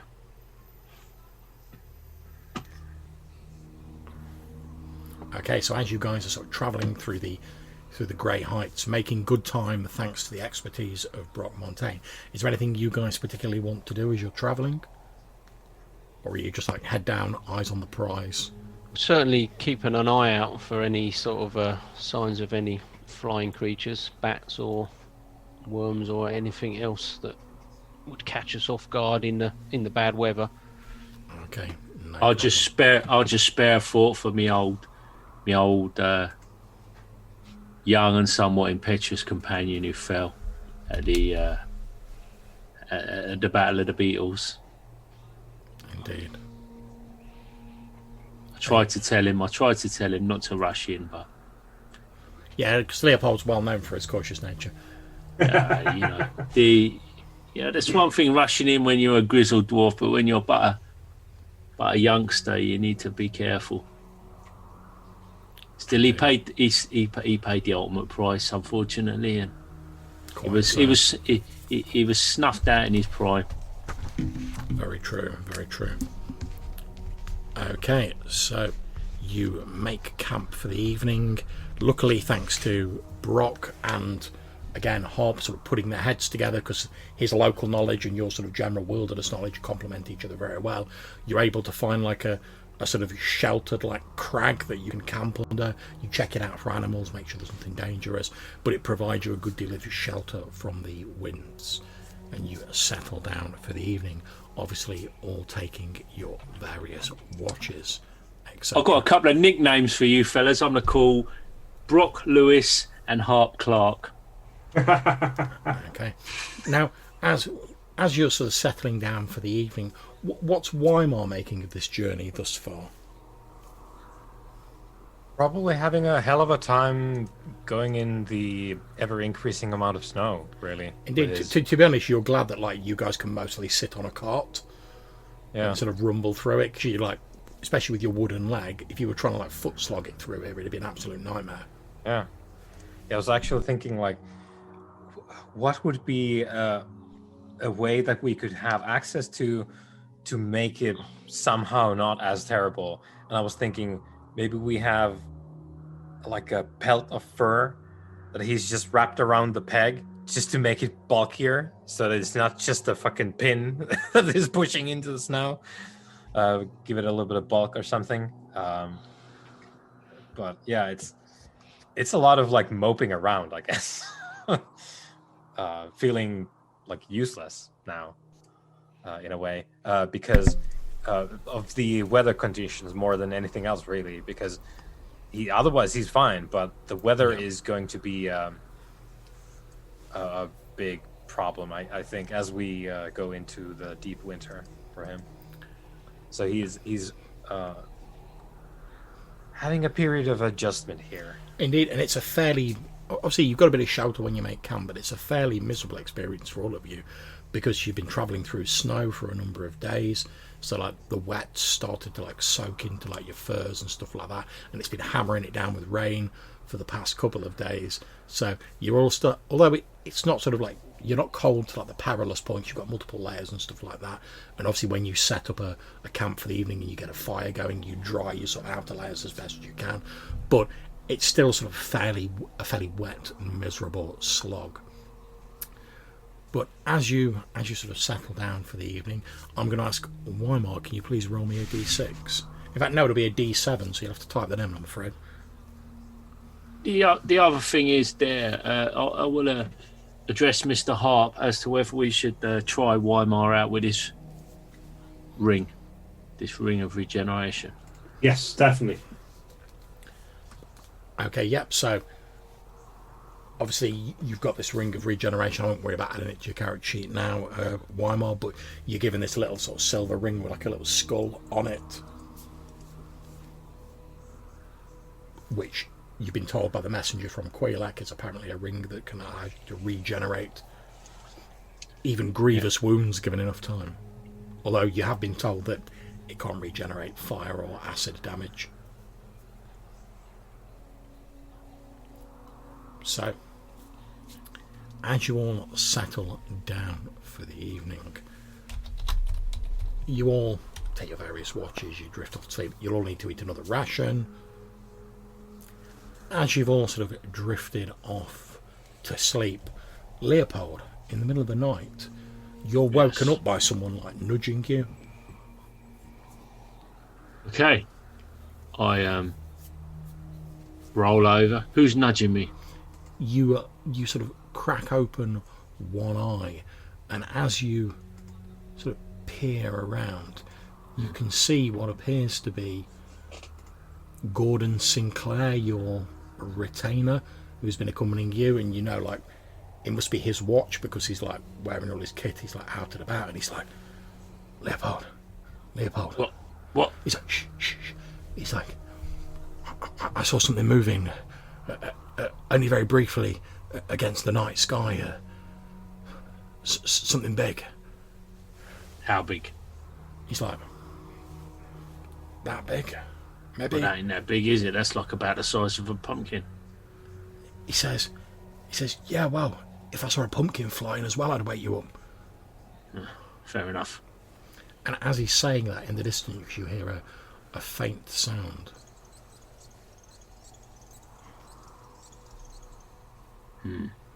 And briefly against the moonlight and the clouds rolling across the sky, you see what appear to be several large shapes, and you hear the flapping of membranous wings. Still our bat friends. And as you sort of see one silhouetted against the moon, these aren't normal bats, they're considerably bigger. Yeah. I'll boot up whoever's next to me. Probably Harp. Give him a dig. Okay, yes, a hop, you'll wake up while that Leopold like, digging his elbow into you. And you feel like a sharp stabbing pain in your side. Well, a sharp stavish pain in your side as he as that Leopold like jabs you with his elbow. We've got company, Harp. Okay. So I'll Look chuck up and lively. grab my bow. And whilst he's like arming up, and I point in a direction, giving something to look for, rouse up Okay, the rest of our number. now like both of you are awake and you can sort of like, compare notes effectively, because obviously Leopold and Harp, you're the ones with the night vision. Yeah. So like having like a quick count, you would estimate there's maybe 9 or 10 of these like creatures sort of like flocking around, for want of a better term. Okay, what do we know about these things? Do we know about echolocation and stuff like that? Probably not. No. You know you would probably know that they have extremely sensitive hearing. Mm-hmm. They will eat meat as easily as they eat fruit and vegetation. You know from previous experience that a lot of them were scared off by like Weimar discharging his firearm because they're sensitive to sound. They're not exactly like raging berserkers. They're animals. They can be scared off, but they have been known to attack people. Of course, it was Harp who ran into them, wasn't it? Yeah. How far away from us are they? Not very far, and they seem to be getting closer. Perhaps Okay. drawn by like your campfire, Okay. which obviously your retainer has been sort of tending as the evening has gone on. Well, Okay, I think Weimar's our best man for this job, with his blunderbuss of doom or whatever that is. That's fire stick that he brandishes, the boomstick. So distance-wise, what are we talking about? You're talking maybe 60 feet.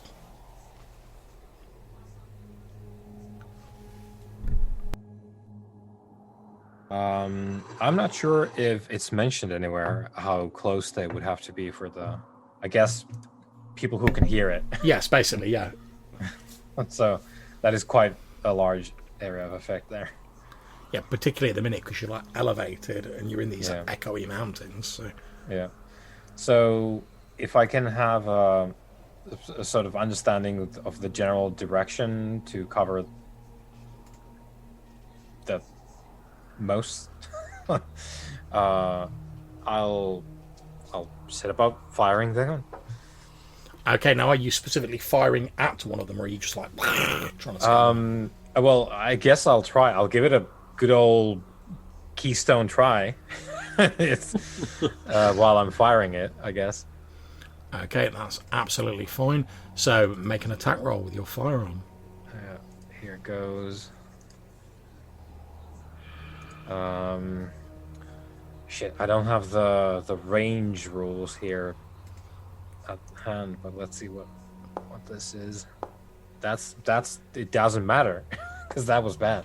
Okay, so you fire it, but since you don't have night vision and they're dark, sort of black brown creatures against a black sky, you pretty much just like point in the vague direction of the sound and fire it. However, that is enough to force them to make a morale check because they've heard it and they're susceptible to sound. They don't have black powder technology, so No, they don't. They most certainly Surprisingly, don't. they That'd don't. be scary. A giant bat with like a blunderbuss strapped to each wing. Oh yeah, no, underground, quick. Okay, so you fire your firearm, but unlike previously, it doesn't appear to distract them. It gives them a sound to like home in on, and these 9 giant bats swoop down. However, luckily, because you guys said you were basically getting everyone up and you were getting everyone ready, like you're pretty much ready for them when you come in, and they're swooping in. So you guys will get to act first. So I'm just going to go through my list. I'm not going to roll initiative or any of that tomfoolery. So Brock, you are awake. You've all been roughly told what's going on because Leopold was going around like waking you up while Wymar was getting his gun ready. You've seen these 9 shapes sort of like dive bombing in. You can hear this chittering and this maddening flapping of membranous wings. What do you do? Are they going to be on us sort of imminently? Yeah, they're literally like diving in to like come at you. Effectively, they're charging. Normally, if you weren't ready, they would have got to attack all of you straight away. But because you guys knew they were coming, you're sort of ready to receive them. So if people want, they can attack them in hand-to-hand combat. Have we got any sort of defensive position where we can limit how many there are, or is it fairly open where we are now? Well, you did specifically find, thanks to you and Harp, you found this sort of like crag where you were sort of sheltered. So I'm going to say, if you want to take cover, you can all add a +2 to your armor class. Effectively, during this combat, you can like hide behind like the rocks and stuff like that. Okay, but we'd still be able to attack from that position to cover? Or? Yes, you would be able to. You just like pop out, attack, and then duck back down. Okay, well, I'm going to basically, as soon as they get into a position where I can take advantage of the cover and still make a attack, I shall do so. Yep, not a problem. Make your attack roll. Okay. Let's get the old... I shall give it large with my 2-handed sword. Nice. So from behind the rock stands up this oiled, muscled, towering specimen of a man with like a shh, pulls this double-bladed sword off his back and swings it. And luckily, unluckily for you, their AC is 13. Oof. So you swing at one of these giant bats. You've got it dead to rights. Then at the last moment, it sort of banks sharply to one side, and your blade swishes through the air. I should have used your inspiration there. Curse at its agility. Okay, now, which one of you would like to roll for Caroline Dixon? Because she's there as well. I'll do that. Okay, no problem. So if you go to, you should be able to bring up the character sheet in the player party bit. Oh, Carolina. Go on, go. Give us some.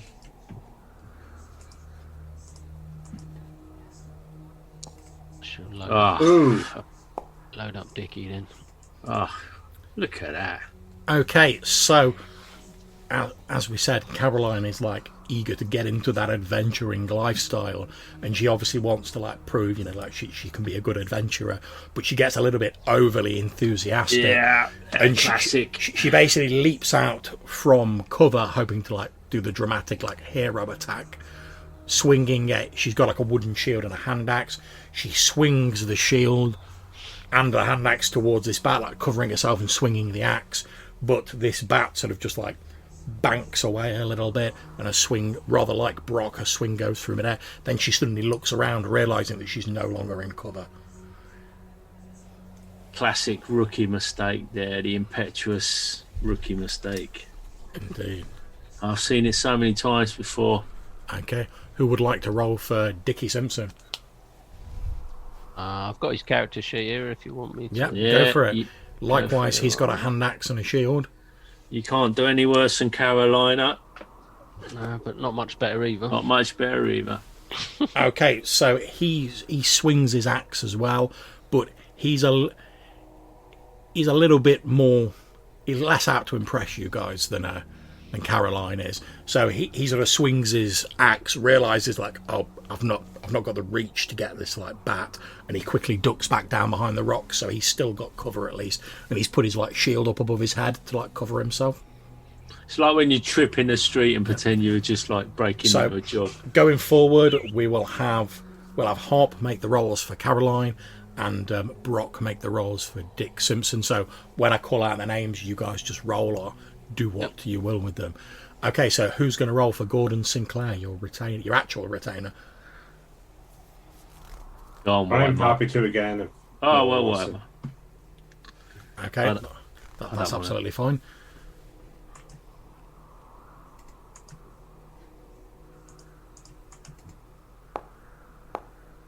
Oh, that shit. Getting better. 14 for 4 points of damage.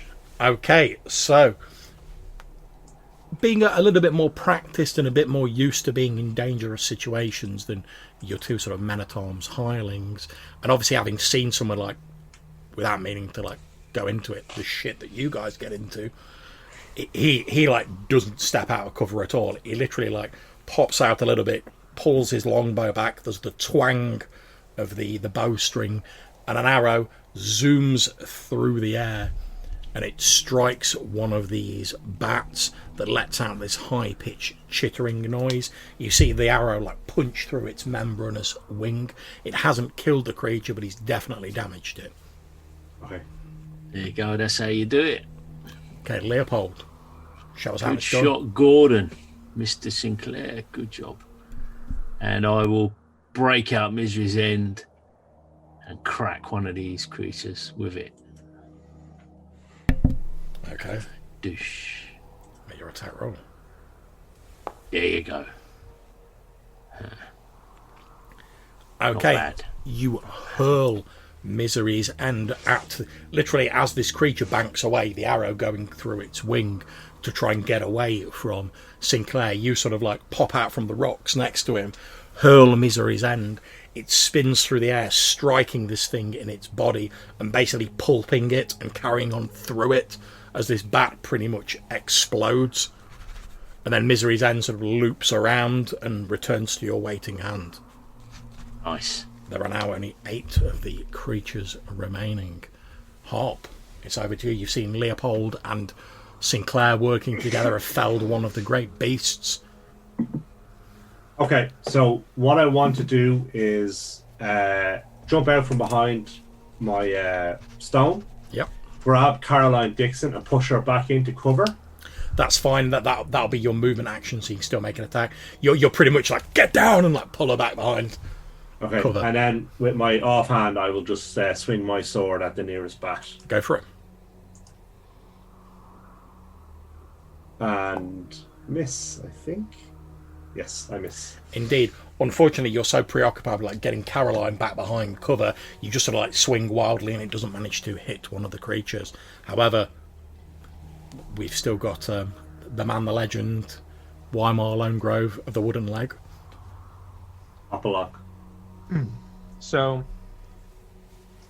I guess I'd be generally close by Harp, Yep. as we've been the sort of artillery Yeah, barrage. we're keeping it fairly loose, so obviously you guys Yeah, can be roughly yeah. sort of where you need So- to be.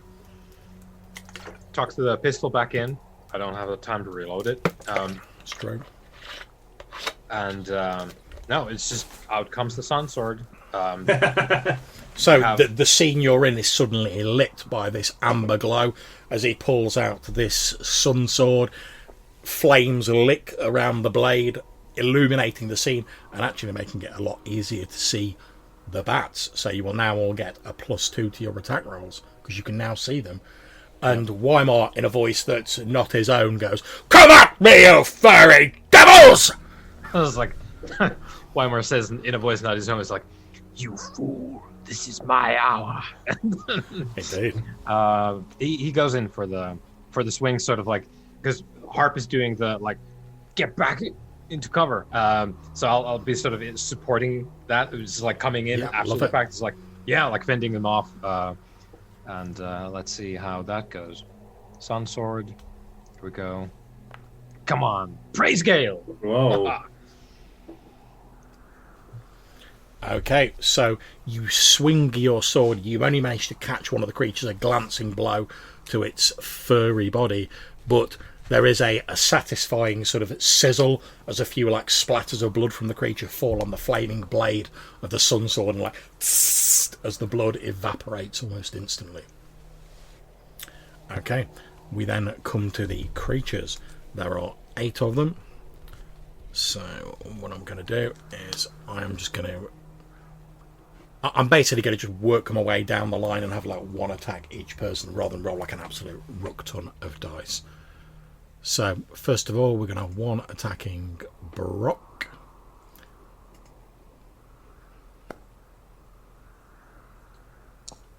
Okay, it hits.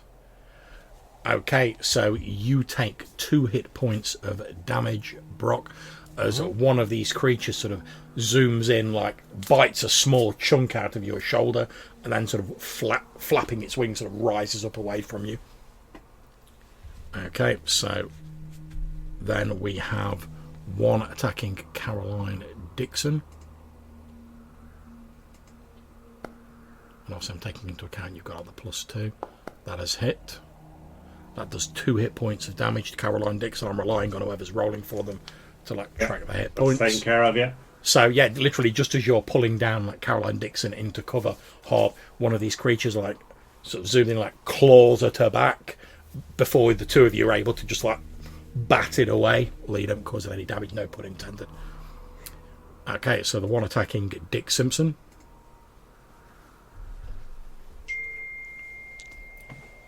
Misses. So it comes screaming in. As we said previously, Dick Simpson's got his shield up above his head and it scrabbles at the wooden shield but is unable to get through it. So the 1 attacking Sinclair.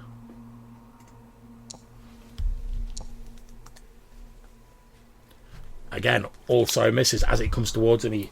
This is just for flavour. He like fires off an arrow in its direction and it wheels to avoid it. Okay, 1 attacking Leopold.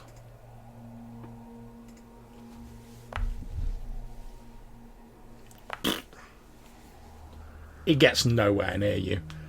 You sort of like, again, just for flavour, you like throw Misery's End and it wheels away to avoid that, and the hammer comes back into your hand. Doesn't get anywhere near you. Okay, 1 attacking Malcolm.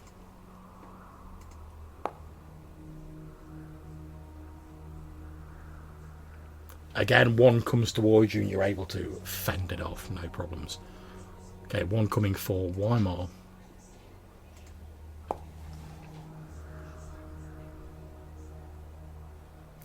Misses you, but only thanks to your cover.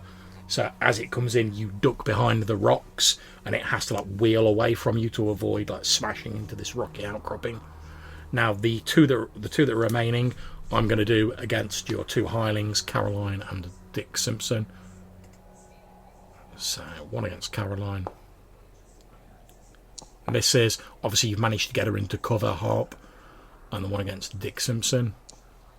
There's only 8 now, isn't there, John? Yeah, there's 2 left and that's it. I thought there was 7 of us.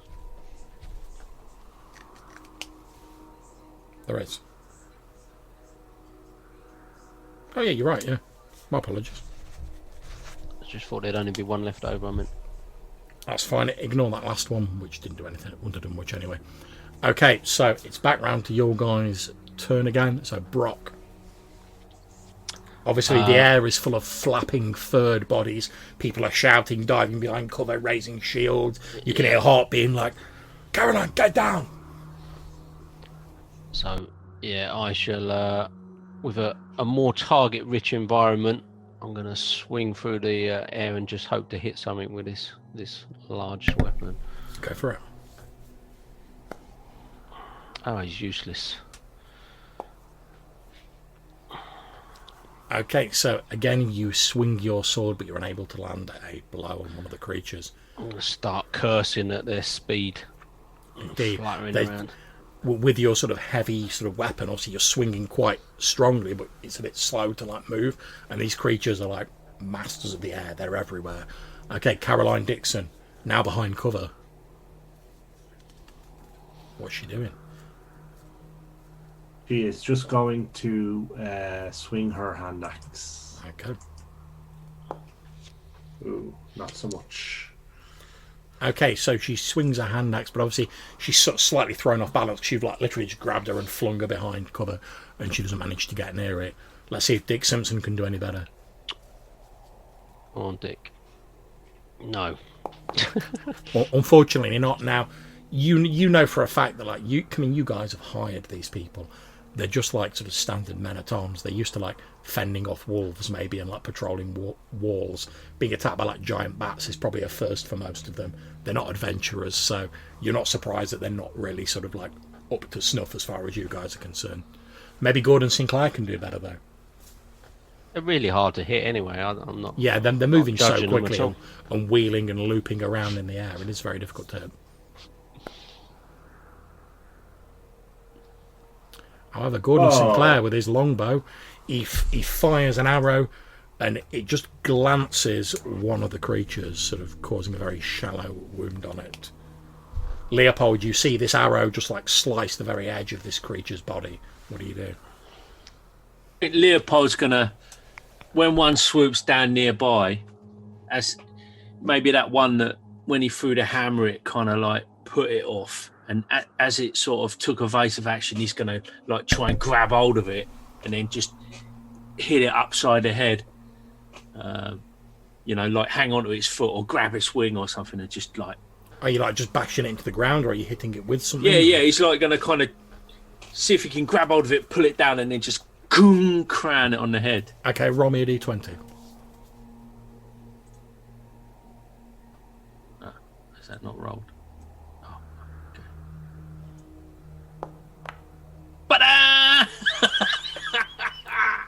Okay, roll me 2d6.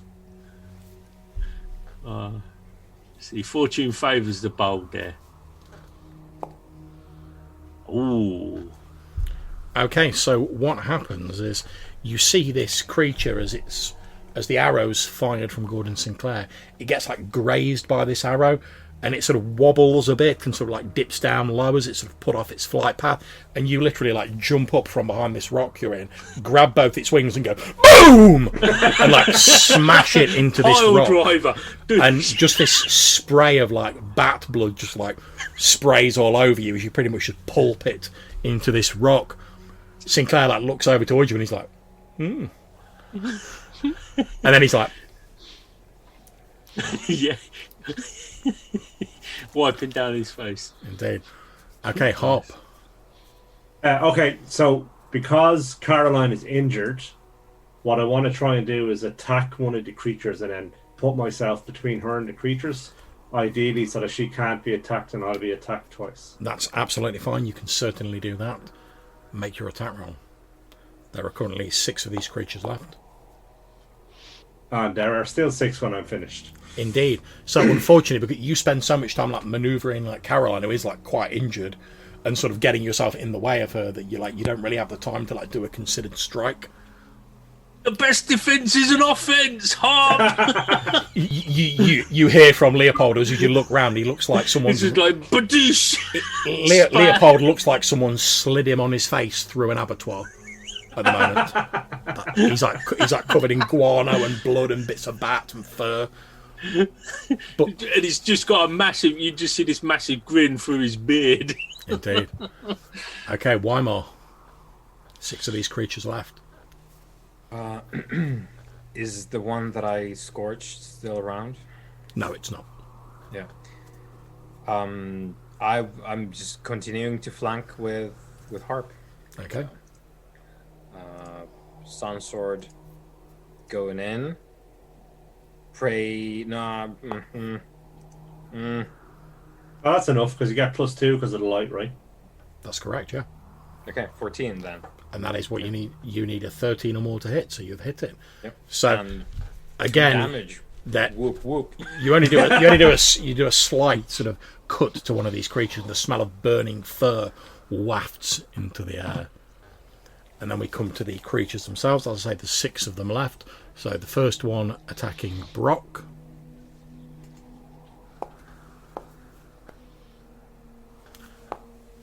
Now, you might not have been able to hit them, but using your big sword, you're able to like easily fend them off, Brock. Now, normally there would be one attacking Caroline, but since she's covered by Malcolm, it's going to attack Malcolm.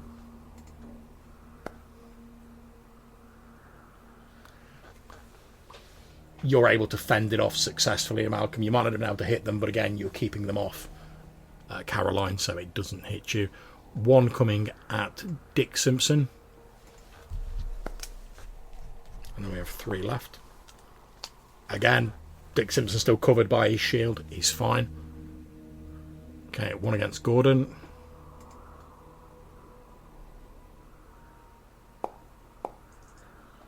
Luckily, because he is in cover and gets that +2 AC, he is safe. He's like sheltered by the rocks. Although it's scrabbling with its claws, it's not able to get at him.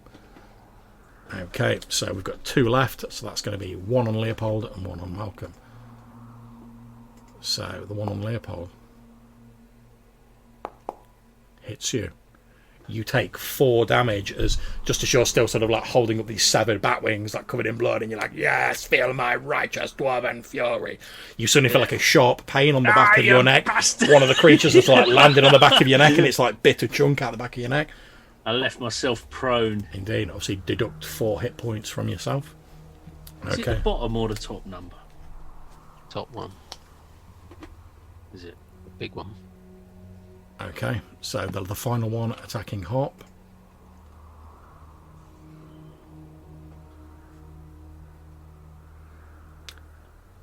Just hits you. No, well, mine AC is 16 and I have 2 for cover, right? I apologise, I was looking at the wrong AC. I was looking at Weimar's AC. So, yeah, it comes towards you. You think, oh, it's got you dead to rights. Then you duck behind some of the stone and it sort of scrabbles at the stone for a bit and then wheels off. And we come back round to Brock. Right. Hopefully we've got them on the run now, so we can gang up on them, catch one unawares. Who's got them on the run? Well, not, I said we. I didn't say me. Do I get a +2? You do, yeah. Unfortunately, Hey, that's 13, isn't it? that's 13. Yeah, you have hit one of them. So, Woo! so as you're jumping up and you're like, we think we've got him on the run, and you hear like Leopold going, "Who's got him on the run?" You to demonstrate your manly prowess, you sort of like without even looking, you just like swing your sword up and round, and one of these creatures is sliced into and drops to the ground into like neat portions. I turned to Gordon and see, look, I knew that'd do the trick. You just got to goad him. You just got to goad him into action. Okay, I've just made a morale check for the giant bats since you've killed a load of them. They have passed, so they continue their attack. So, Caroline. Okay, so another hand axe attack. Indeed.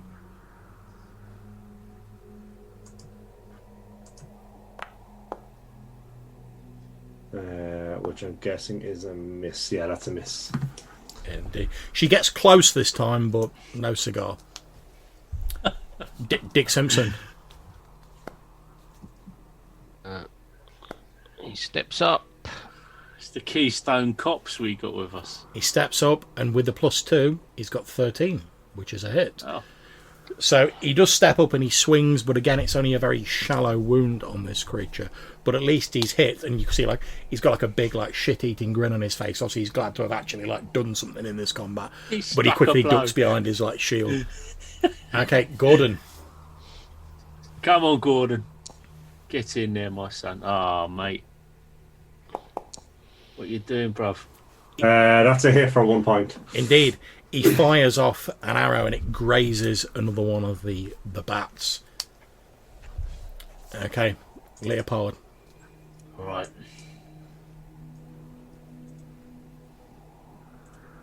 Take a swipe.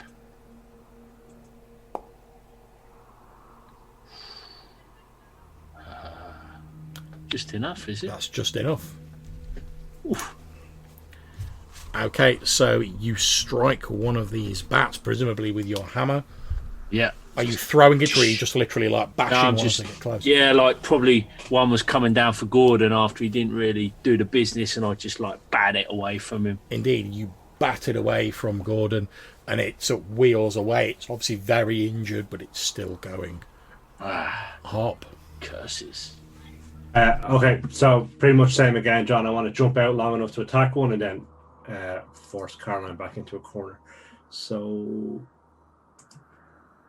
here we go.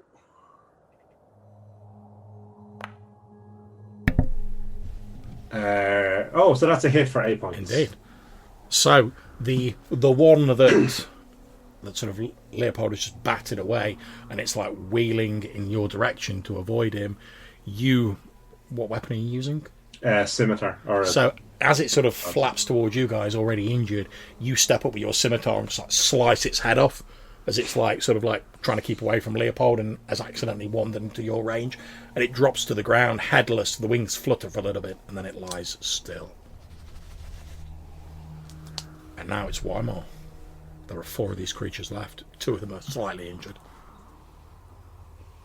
Is there the one that I've started barbecuing Indeed, there is. still in my sights? Good. Yep.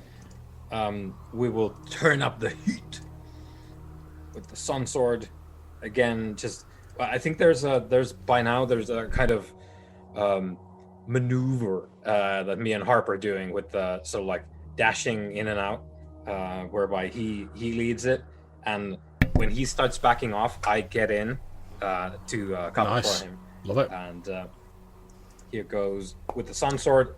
Praise Gale. Actual damage. Okay, yeah, so That's how you do it. That's how you do it. So you sort of point the sun sword at the bat that you've already scorched, and as it zooms back in for another attack, you swing the sun sword in this massive fiery arc that briefly the flames flare brighter, illuminating the scene around you all, and there is this small sort of fiery explosion of burning fur as another one of the giant bats meets its end, leaving only 3 remaining. I'm going to make another morale check Just for them. vaporized in the air. Yeah, pretty much. There's been a team of digital artists working on that for weeks to get that. At which point, having seen one of their number explode in like a fireball, basically, the other bats start like fluttering up into the air and start wheeling off towards the northeast, abandoning their attack on you. And after a few moments, you're panting, you're sort of looking around, ready for another attack. Everything falls quiet. There's just the sound of your laboured breaths and like the clink of metal as you're all sort of like checking your weapons, and you're all sort of coming out of cover and looking around. Leopold will have a little poke around these bats and look around for one of these wilderness fellas. Yeah, you reckon we could eat these? Nah. No. Nah. All right. Okay. Yeah, Maybe literally. your dwarven metabolism might stomach it, but I would, yeah. You would, yeah. Yeah, I was thinking it'd be a shame to waste them, but Anyone who wants to eat one of the bats, effectively you can like regain the ration you would have eaten because you'll let the bats instead, but there may be unintended consequences. Depends what the bats have been eating. It's down to you guys. I'll eat some bat. Okay. I'll get that. Well, there's all that talk of kebabs from Weimar, you know. I'd eat a bat. Okay. Our people struggle to find food, so don't like to waste it. Yeah, we can't be too fussy in the Underdark, and So you can stick 2 rations back on your group supply, Harp, because those 2 aren't eating the rations, they're eating the bats. Can anyone who's eating a bat roll me a d6?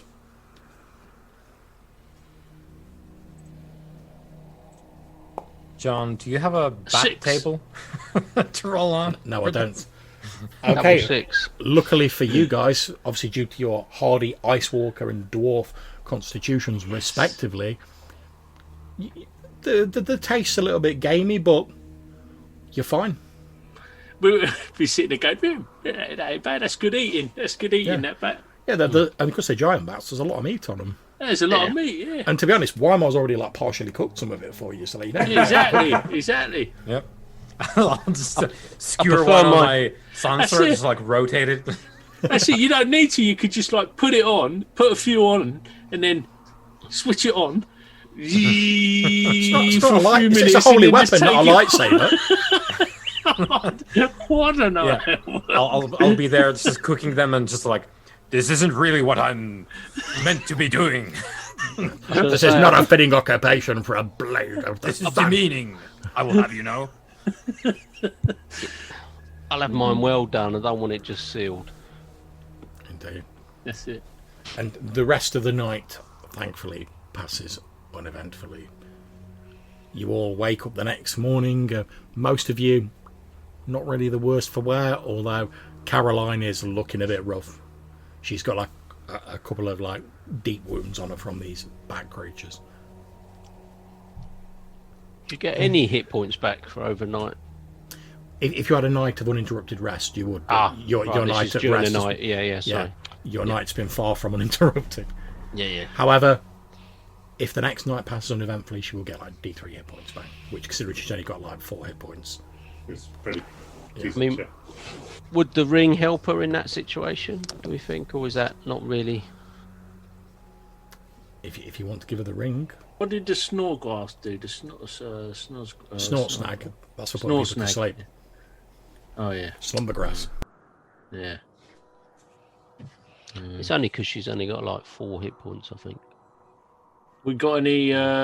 We got no herbs left or anything. No. Hmm. Do you feel like the ring is working, Weimar? You have noticed no change to like your leg, Weimar.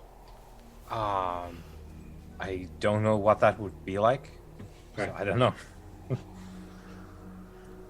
But I think Caroline might be in more immediate need. Well, from what they said, we're thinking it might not work because of the fire sword, wasn't it? But we also know it's going to take a long time, so Yeah, as well. Yeah. True. Yes. I reckon we should put the ring on Caroline, see if we can heal what is clearly ailing her. Is that what you guys want to do? it's up to you, Weimar, I think. Sure. Okay, so you give the ring to Caroline, and within an hour, it will have cured her, so you can bump her hit points back up. Okay. At which point we can give the ring back to Weimar. Indeed. And then you guys start making ready to press on the next day. You can see your goal, the sort of area of the Great Heights, maybe like a day or two away, the area that supposedly houses the mystical Mithril. But before we press on for a day, I'm going to suggest we have our 5-10 minute break here. We'll come back in 10 minutes, and then we'll crack on again. Okie dokie.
John, while you're Yes, ma'am. there, just during that combat, Brock would have been super nervous about that whole sword situation Yeah, because he's got a real strong thing about magic.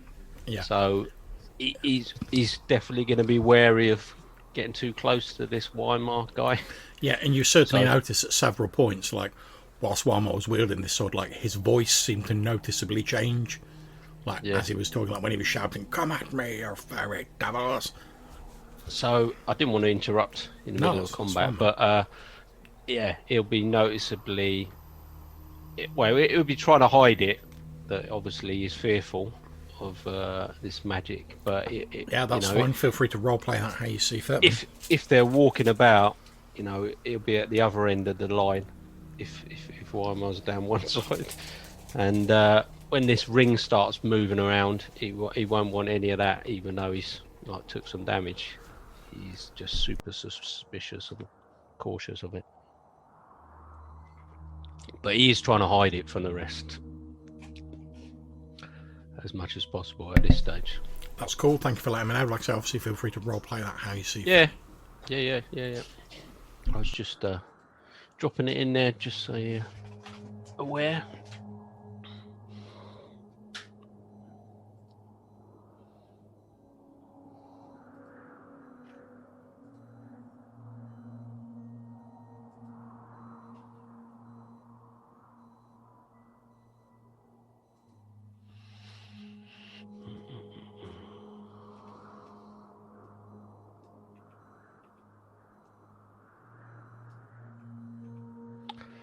Hope you weren't too disappointed about the old Friday situation. Are you still keeping the other game going on the alternates? Yeah, I will do. I knew it was a long shot anyway, but I thought if I don't ask, I'll be wondering about it. So, yeah. Not disappointed at all. I know everyone's busy. I take it you hadn't even put it to them, so... No, I'd mentioned it to you guys, and I was like, there's no point bringing it up and starting to worry about rescheduling unless we had to go ahead. Yeah. And like I said, I knew it was a long shot anyway, because I know how busy Colin is at the minute with all his retraining and everything. So, but I was like, if you don't ask, you don't know, do you? Yeah, I mean, I was keen for it. I had a bit of a discussion about it, and I think it would have worked out. But yeah, I'm happy either way, obviously. Well, I mean, if you want to jump into the other game at any point. Well, it was a sort of you know, when I raised the issue, it was sort of all right sort of thing. So I thought, that's okay. fine.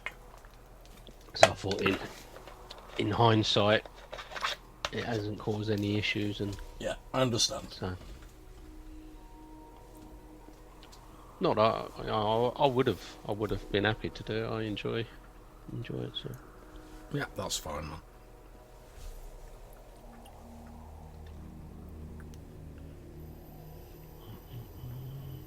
how did the mummy go this week? Did you play this week? Yeah, we play did. every week. Yeah, we're currently doing the first turn, so like we're sort of like back in time to like the ancient Egypt days. Or the original? Yeah, like literally, we've just become mummies. We don't really know what we are or like what our names are and stuff like that. And it's quite cool because we've gone from being like we are uber powerful mummies to like, oh, we've got like a few tricks. We don't really know our names. We don't know what's going on. So we're sort of like wandering around and we're like meeting all these people like we will know in the future, like other mummies and whatever. And we're like sort of trying to feel people out and sort of work out what's going on.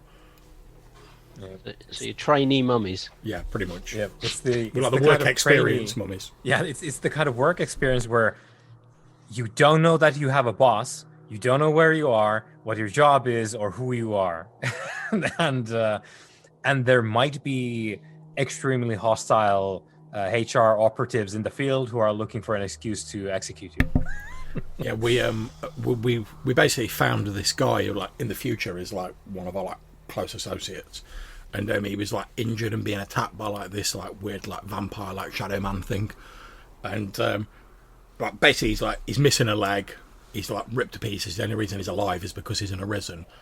And I was like to Matthew's character, I was like, all right, strap this guy on your back, and like we're gonna head to this place. I'll try and delay this thing. You like get him out of here. And like fighting this thing, and like it's basically got the same tricks that I've got, only better. And I'm fighting it, and I've got this artifact, this like leather braid that basically instead of like spending willpower, you can spend like your memory, which is like your traits for how much you remember. We've only got one at the minute because we barely know anything. And I'm like, check with Johannes, it wasn't going to like derail the session. And then I'm like, yeah, I'll spend the memory.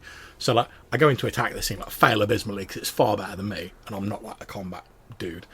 And but when you lose your memory, you pretty much become like an automaton, and you just like go back to your tomb, and like you don't have any memory or sense of self. So I go into attack this thing, miss it, and then as far as I'm concerned, like just wink out, and like I don't remember anything else until I wake up like about 50 miles to the south, or probably even further. And I just sort of like wake up in the desert, and I'm like, I've no idea what happened, but I'm like, oh, I'll go to this city we were going to go to see if like the others are there, and sort of trekked up north to like rejoin them. And they're like, oh, you must be a mighty warrior, you survived against this creature. And I'm like, I'd love to say I was, but I don't actually remember what happened. So like, I've no idea. I kind of blacked out. Yeah, I'm like, I swung an axe at him, everything went black. I woke up like 50 plus miles to the south in the desert. So you like humans at this point then? No, we're still mummies. Like we still got the innate powers, because you have like different like you look types like mummies. No, because you sort of like clothe yourself in like an illusion of like what you look like. It's only when you first rise up you tend to like look like a mummy because you're too powerful to like contain it. All right. But yeah, at the minute we're basically like, we are mummies, but we've only got, instead of like all the learned like magics we'll have in the future, we've only got like a couple of like innate tricks, and because we're low power, we can't use a lot of our stuff. So aside from the fact like if we get killed, we'll eventually come back. That's really, and we don't need to eat or rest. That's really all we've got going for ourselves at the minute. Yeah. So if it had been 2016, I'd have like wrecked that thing in the desert. Yeah, and you might have been able to just like, you were in a necropolis. Yeah. So you would have been able, oh, there's ancient bones or dead people mummified. I'll just have an army of those. Yeah, I'll deal with you after like my zombie horde's finished with you. Yeah. But because like in the future I can like raise the dead and talk to spirits and stuff like that. I've got all the necromancy. Whereas in the past, I've not learnt all of that yet. So I'm basically like, we've just got to the point where I've got a bit of my power back, and I'm like, oh, I can like disappear into shadows and like do like a sort of shadow step deal. But like during this combat, I couldn't even do that. I was like, I've got like a magic axe which maybe does a bit more damage, but like I've got to actually hit something with it first, which is a bit of an issue for me. And I've got like a magic like leather braid that basically lets me like spend memory, which I've got virtually none of, instead of willpower. So like, even though I've got a few magical bits and pieces, they're not tremendously useful at the minute. So you haven't actually got to the end of the game, No. and you're playing up to the end point as such. Yeah, what we've been doing is we're treating our 2016 as sort of like the quote-unquote current timeline, which is where we're progressing quote-unquote the main story, and we're doing flashbacks to different periods in history in a sort of like asynchronous order. So we've done stuff in the sort of Crusades era, Syria. We've been to Japan in the 17th century. We've been to Britain in the Roman times. That was rough. And, yeah, that was a bad time. Matthew's character got killed. Yeah. And now we're doing the 2371 before Common Era, Egypt. So when we're talking, like, when, let's say, like, pop culture says ancient Egypt, that's like 1,500 years too new for our purposes. So we're in the way back of ancient Egypt. Yeah, it's cool though, being able to like jump around all these different time periods, and like, we'll keep coming across people and you learn like more about them. Like there's this guy called Sackmist, who in the future is like one of like the young like rebels like fighting the system. He's a gang lord. Yeah, he's like a proper like gangster. Whereas we've just met him like at the very start in the past, and he's like more sort of like regal and like together. But like each time you die and you come back, like you struggle to maintain your memories. So he's like effectively like a different person at the minute. But because we're sort of like exploring this as though our characters are remembering it in the present, when I see him again in the future, because I'm like pretty tight with him, I can be like, oh, do you remember this like in the past? And when you mention it to people, it spurs their memories. So I'm hoping I can sort of like get him to like take a bit more control of like his group by like, oh, do you remember when you were like a king pretty much back in like ancient Egypt? Like, you know, in the sky tell you what to do. So there's quite a few NPCs that go through all the timelines as well then. Yeah, all the Arisen, all the other mummies do. Yeah. Yep. And of course, some number of like mortal people as well, but like they're more than any other World of Darkness game. Like their lives are just like just blinking an eye for a mummy. Okay. Is everyone ready to jump back in? Yeah. Oh, sure. Okay.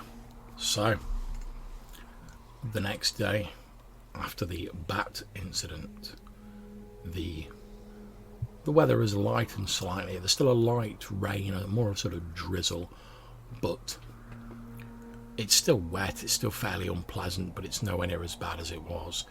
And you continue your journey, guided by the skills of both Harp and Brock Montaigne through the mountains. And as you're scaling sort of working your way around a particularly large mountain, as you look across to the east, you can see a portion of the map that you had previously not explored, if I can work out how to reveal it.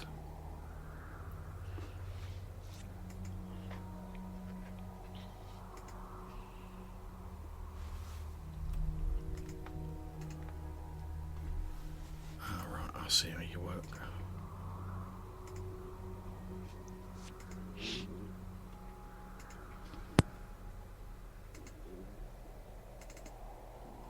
There we go. So as you look to the east from the top of this mountain, you can see what appears to be a plateau, and shortly beyond that the beginnings of the great icebergs to the east. And from the top, nearly the top of this mountain, you can just glimpse in the middle of this plateau is what appears to be a small village. Is there any recognition of that village previously? Indeed.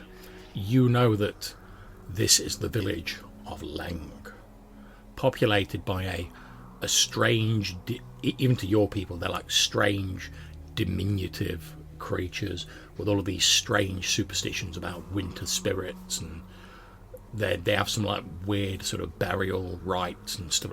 Your people don't tend to associate with them because they see them as sort of like a cursed people. Okay, sure. I shall relay that information to the rest of the group. Okay, no problems. And as you continue your travel through the Grey Heights mountains, you know that comparatively you've left the sort of open grave of John Cameron behind, and you know that it was roughly round about here where you originally met the old master of the Order of Solaris.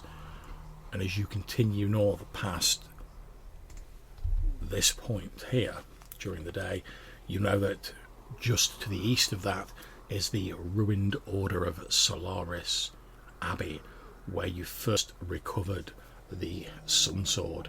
And as you travel, Weimar, you and you only in your head, you hear the voice of the Sun Sword recalling the many hundreds, thousands of years it lay dormant in that dank chest before you came along and recovered me and brought me back into the light of day. Well, here's to many more years of daylight.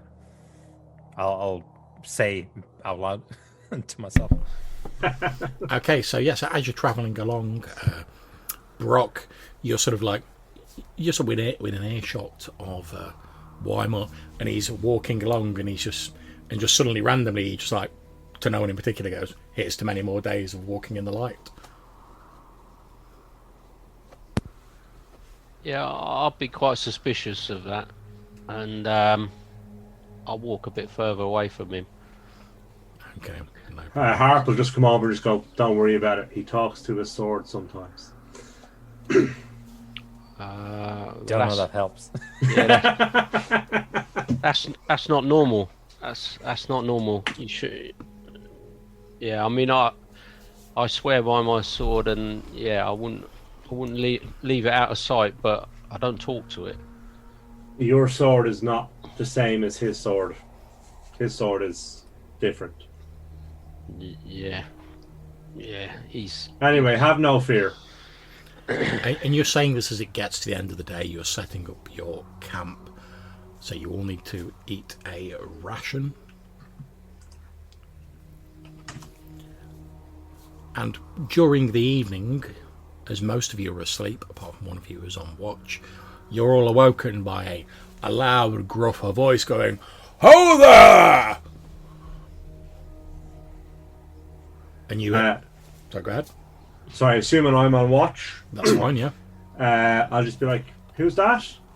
Where are you?" As you sort of look around, you see like a small wooden cart with like a single draft horse pulling it, and sat on it, there's like a tarp over the little cart, but sat on like the front sort of driver's plate, you can see a single, what appears to be dwarf with like a large gingery beard, and he's like, "Oh there, I mean you no harm." That's fine. You're welcome to share our fire. Oh, splendid. He sort of like, he steers his cart round you with a wooden wheel sort of rumbling through the slush. He's like, whoa there, Bessie, whoa there, that's fine. And he pulls the cart to a stop and climbs down from it. As he's doing so, you can see that like just under like the tarp, you can see that there's like pickaxes and various other like equipment on his cart. He jumps down from it and he's like, well met to you. My name is Krosnon. Krosnon? Indeed. I hadn't expected to see many other people this far north. Not yet, anyway. Aye. And what has you this far north yourself? Meanwhile, I'll be kicking Leo. Like, way more times than is absolutely necessary to wake up. Wait, hey, get out of it. Gotcha. Not a problem. What's up with your heart? This dwarf's bellowing, so anyone who wants to wake up can wake up. And you see this dwarf. He's actually got like a miner's helmet on as he's been out riding. You, sir. It's like, a fellow Kalner. I don't see many arsehole around here. Leopold Starish, pleased to meet you. He's like, Krosnon from the Ironhold fortress. The Ironhold, eh? Back on Rolling. Long time since I've been down that way. And then to answer Harp's question that you asked me, like, why are you this far north? He's like, I've bought one of the mining claims from the Lord of the Eastbourne Fort, and I've heard rumours there's Mithril in those mountains, and well, if it's there, I'm damn well going to sniff it out. Selling claims, indeed, is he? He says, yes. He says, I believe the lords of both forts are selling claims. Cost me a pretty penny to get one, I'll tell you. 100 gold pieces, no less. No less. Well, I hope you find enough Mithril to make it worth your while. We ourselves are heading north with no claim, because we don't believe that the lords are entitled to charge for such. We make our own claims. He raises his eyebrows, but his bushy eyebrows, but he's like, perhaps you're right. I can't say. And he says, he sort of looks around like he is like surveying your camp, and he's like, I don't mean to sound terribly rude, but I don't actually see any mining equipment. How do you plan on mining for Mithril? After all, you're not just going to find it lying around in the mountains. Oh, don't worry, brother. Mr. Stavish here, myself, will have all that under control. These folk are not miners. I'm an engineer, mining engineer myself, and it's more of a recon mission. Oh, I see. Fact-finding and that sort. Yes, prospecting. Indeed.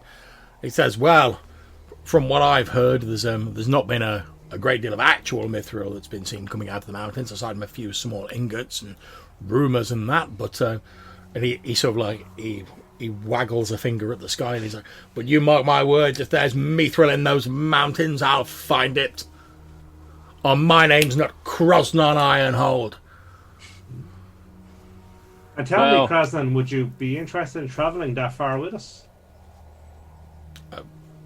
Yes, I suppose. Safety in numbers and all that. Yes, indeed. He says, however, once we get to the mountains, I'll obviously go my own way.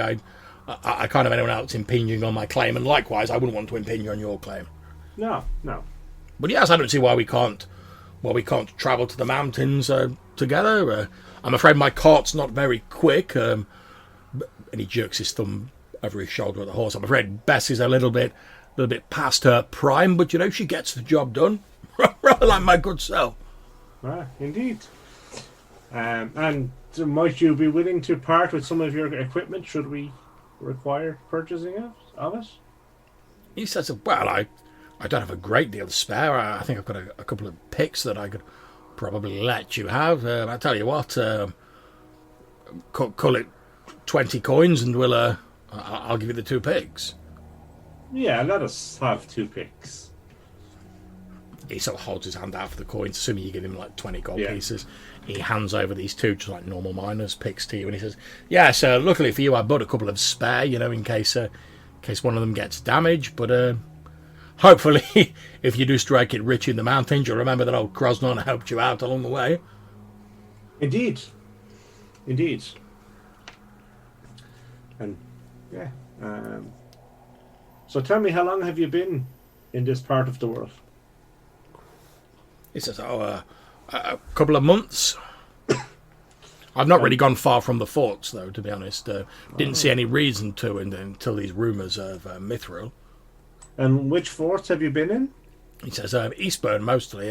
I did spend a little bit of time in Fort Kersey, and obviously Fort Hawk further to the north, but...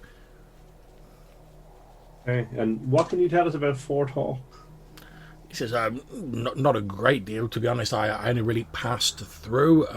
There's a little bit of trading goes on there. I'm sure you can guess by the name.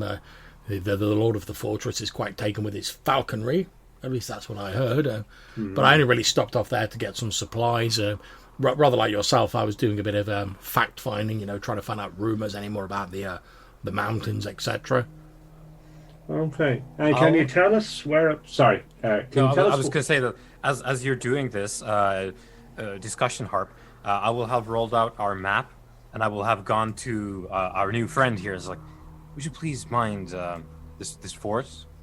Whereabouts? I don't think we've successfully located it on our little map here. Okay, so I'm going to reveal a couple of areas on your map. Oh, why am I never misses an opportunity to get the old map updated? Yep. It's the one thing that we... Okay, so he reveals a couple of areas that he sort of like... He lightly sort of sketches in on your map. However, he tells you that the fort is actually north of there. So effectively, it's on a different map. Yeah, but so he's giving me the general idea of like... Yeah. So we're here, roughly this distance, there's nothing, and then the fort is here. Yeah, he basically said if you sort of headed off this edge of the map, you'd soon find it. Right. Okay, yeah. No, I'll scuttle away afterwards. Not a problem. It's mighty bold of you there, brother, to head out on your own. I think it would be well for you to, like my good companion here, Mr. Harp, suggests to join us for the journey. We've encountered some tricky foes. And he says, well, yes, I know it's a bit risky going out on my own, but I should well, say. if I got a joint claim with someone else, then I'd need to split any wealth I found with them. Whereas if I strike Mithril now, it's all mine. Yeah, And spend it if you're dead. He says, well, no, that's true. He said, but me and old Bessie have got through tough scrapes before. Yeah, well, I suppose one man and his wagon one dwarf and his wagon is less likely to attract uninvited attention. So there may be something in it. Indeed. And at this point, Weimar, I'm going to ask, can you please roll me a d6?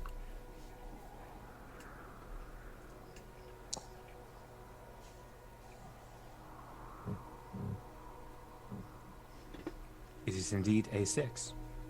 Okay, splendid.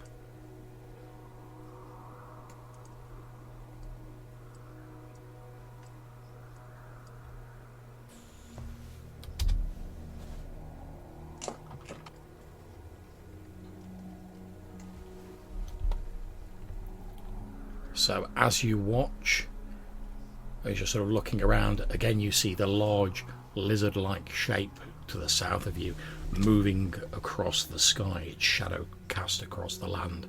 It seems to skirt the edge of the lake that surrounds Witch Isle and be heading towards the mountains to the northwest of it. And again you hear this slight sort of roaring screech in the distance, but it's still fairly far away from you. Hopefully that means New Zealand is safe. Yeah. For now, at least. And the next day you travel on.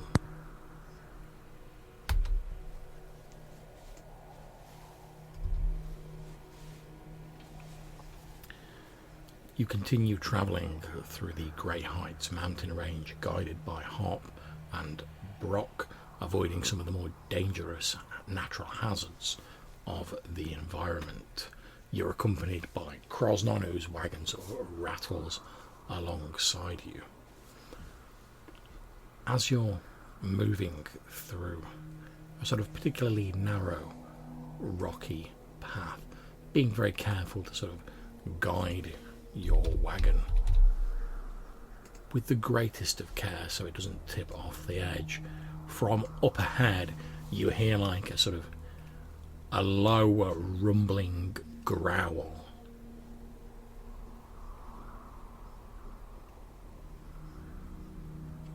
Like a bear.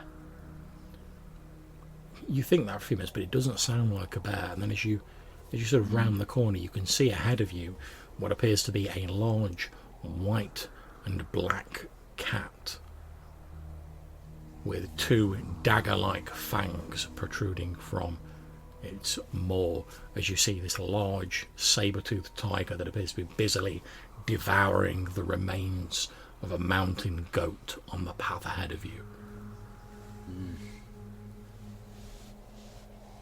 Okay. This could be my time to shine or my time to die. So I would like to take out a ration or something that we might have that would be exciting to a saber-toothed tiger and approach it and try and get it to be friendly to me. Mr. Harp is eating a goat already, sir. I still think it's worth a shot.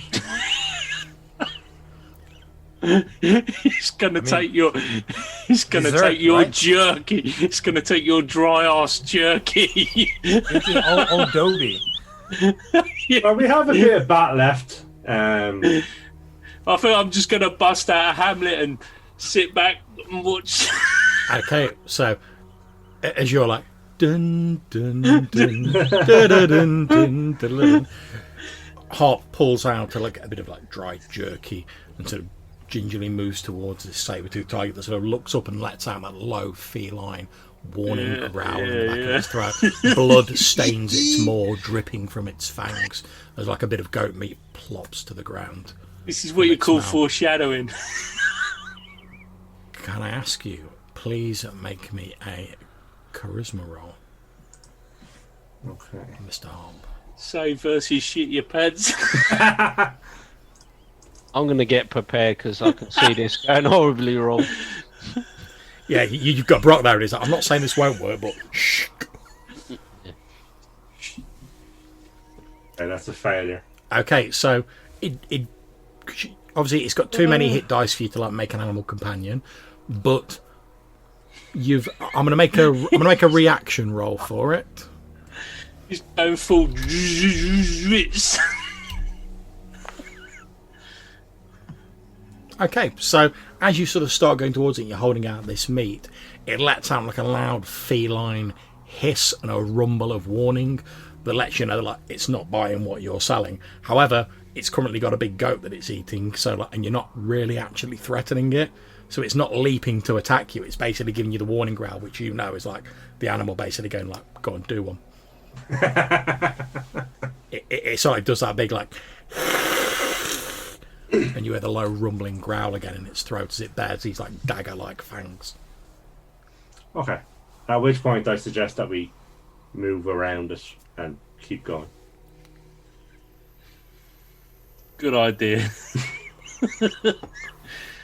Yeah, absolutely fine. It's busy eating the goat. It sees no reason to pursue a far more difficult meal when it's got an easy one. So yeah, once you start going around, then it realises you're sort of out of its way.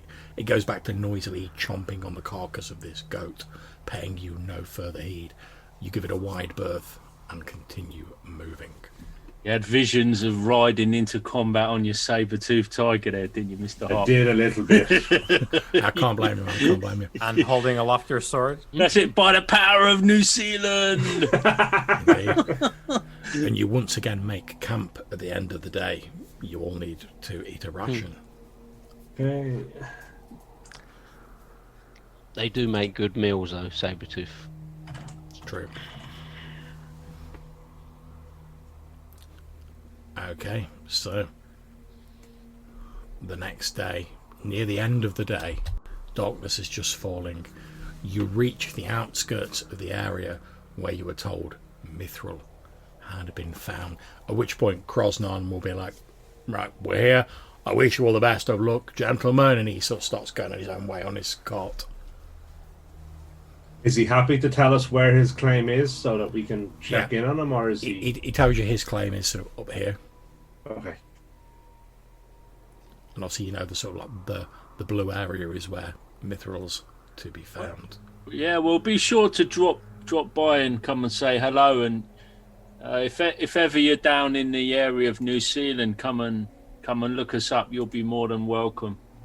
He's like, well, I expect this is going to keep me busy for some time. He shouts as he's driving up, and he's like, thank you for the invite. I may swing by there at some point.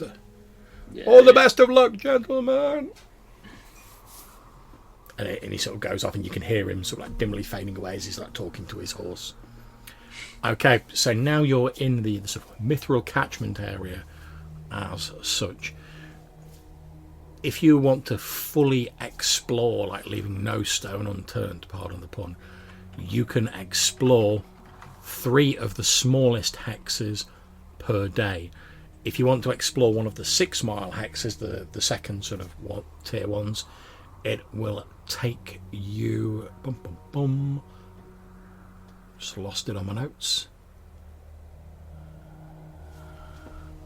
8 days to explore an entire sort of 6 mile subhex.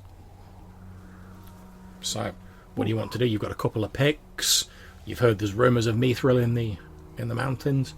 What's the plan, guys? How much food would we have for this expedition? We have about 15 days of food, and it took us 8 days to get here. So we have a week's food. Now, we may be able to... We could explore one. I'm a good hunter. Yeah, me too. So we could hunt and try and add more food while the rest of the party try to do the searching. You might have a bit more luck hunting down in the forest there to the southwest. Yeah. Maybe in habitat terms. I don't know. Well, So you could search that hex, though, couldn't you? Yeah. 'Cause then you'd be on the edge of that anyway. The one by the woods. Yes, and then we can, if we make camp to the west of that, we can hunt in the forest during the day, and then you guys can the rest of the party then can do your searching, led by Leo. Mm-hmm. Yeah. And, we should, when we know that we've 8 days to get back, so we know that when we get to 8 days worth of food, we just need to leave. I think we're okay. Okay, so if you guys are planning on searching one of the sort of larger, like 6 mile subhexes, can one of you please move your player party token to like the centre of the large hex you want to search? Lovely, thank you very much. Okay, so as I say, it's going to take 8 days, and obviously you've already spent sort of like 8 days travelling here, so just give me a moment. I think we'll try and rig up a fairly robust shelter for this little stay. Something that's a little bit better than our usual.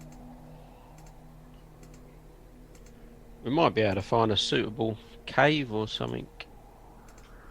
In the Okay, mountains. so we're now on the 3rd day of a shadow chase, the 1st month of the Valconan winter.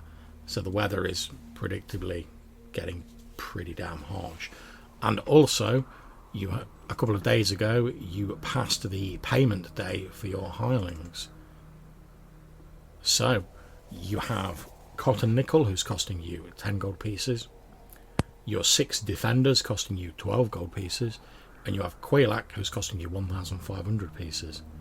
So, assuming you're paying them all, you will need to deduct 1,522 gold pieces from your group fund.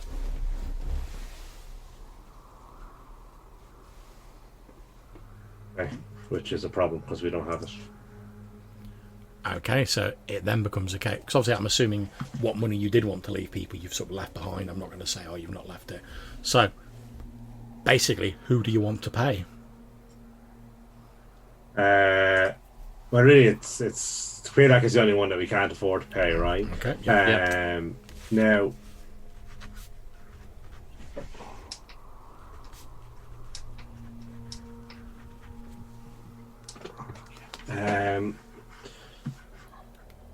so I guess ultimately he can't be paid, right? That's the long and the short of it, really. But we'd have had to leave in the money that we had and said, you know, if we're not back in time, you know, this is the last of what we got. We have enough to pay him for half. We have enough to pay him for half a month. So if it was okay to pay him 750 for the first 2 weeks of the month, we might be back with enough to. Okay, yeah. So deduct your money, and I've made a note that you've paid him for half of the month. Okay. Obviously, like you say, if you can get back in time and pay him the rest, that's all grand. Okay, so that's 700. Oh, Okay, so on the first day, you said that both Brock and yourself, Hop, were going to hunt, so you can make your hunting rolls.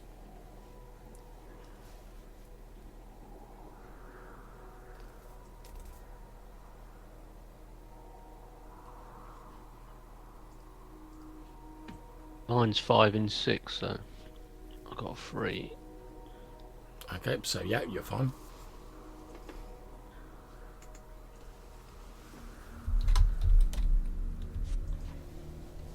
Okay, so we're just waiting to see what Harp rolls. 2, which is a success.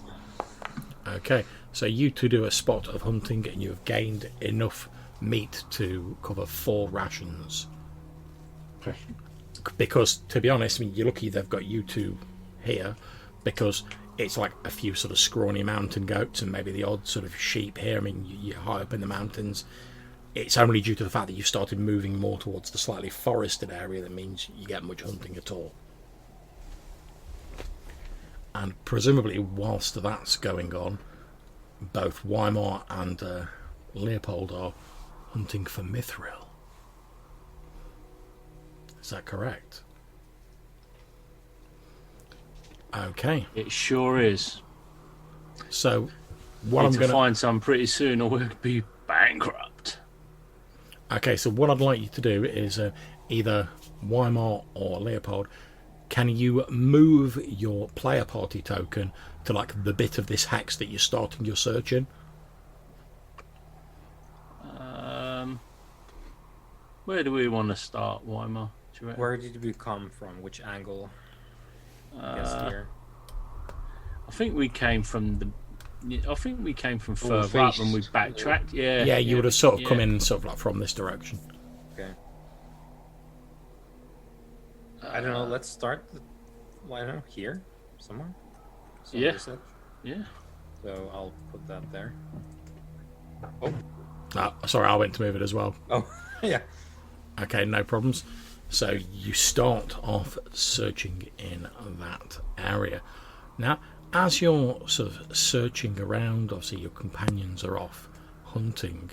You notice that when you're sort of like looking in this area, there's a strange sort of effect seems to take place.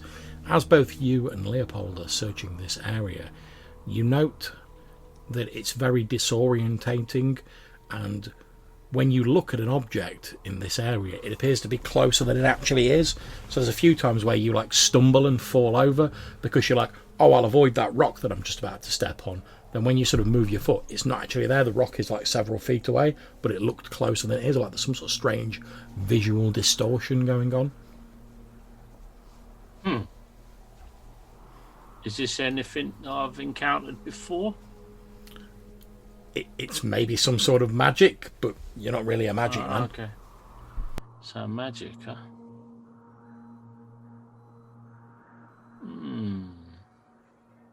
And as you're sort of exploring, you're sort of slowly, by sort of trial and error, you're able to map out the sort of rough area of it, which I will now reveal on the map.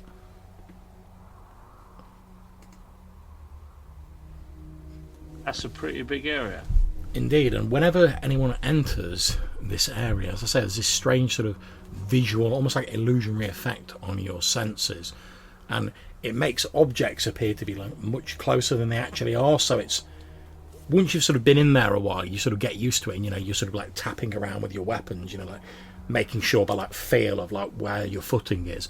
But the first sort of couple of times you wander into the area, it's very difficult because, like I say, you're stumbling over your footing because you're expecting the terrain to be different, whereas that terrain's actually like 50 feet ahead of you.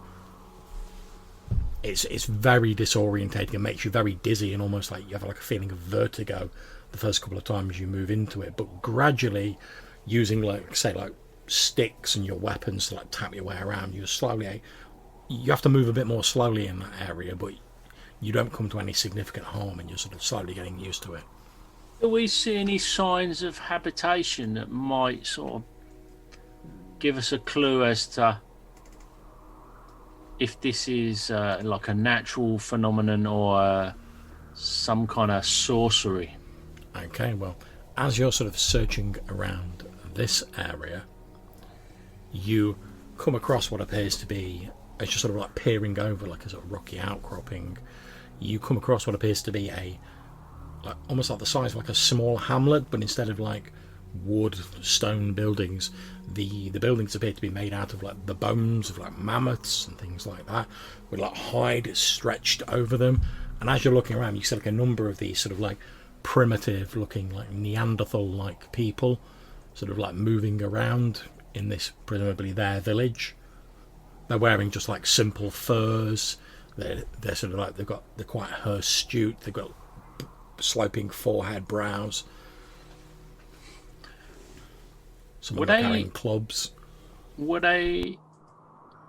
they pretty similar to the folk that we met in that cave before? Yeah. Okay. Huh. I sort of nudge Weimar and be like, they look like them folk out before.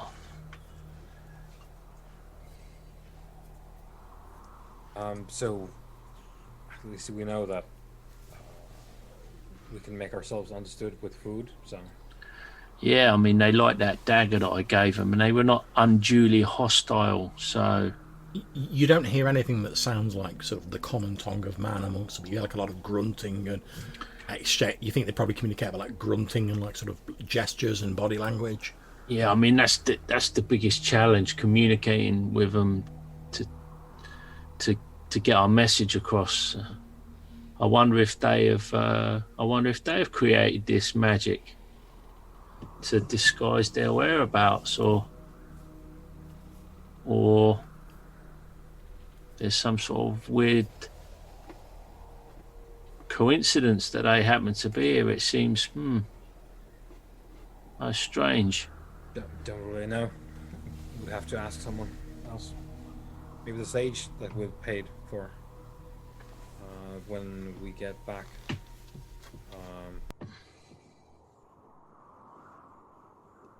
I don't know. This is very strange. Should we look somewhere else, perhaps?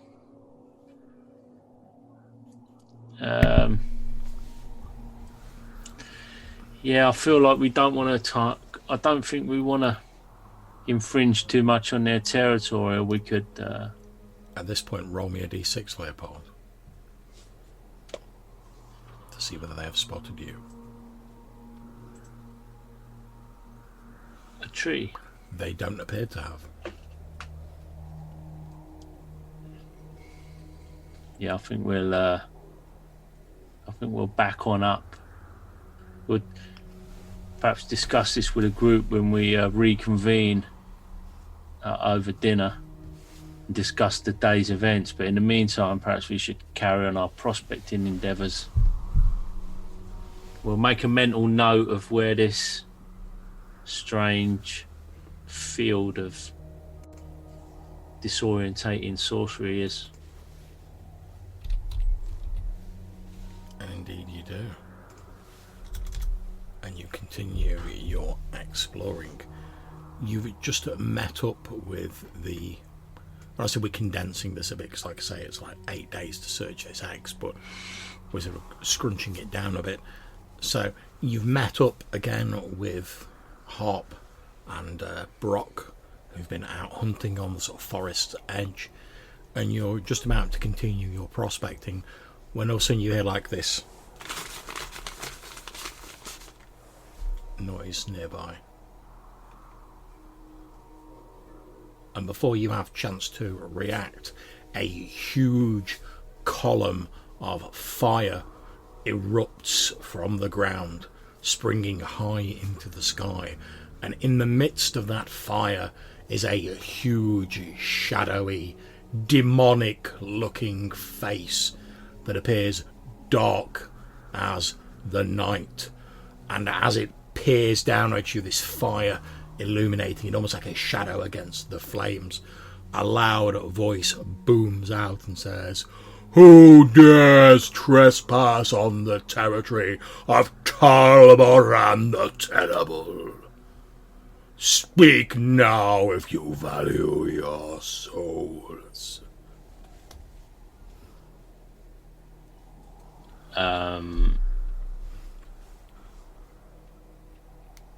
Don't tell him, Harp.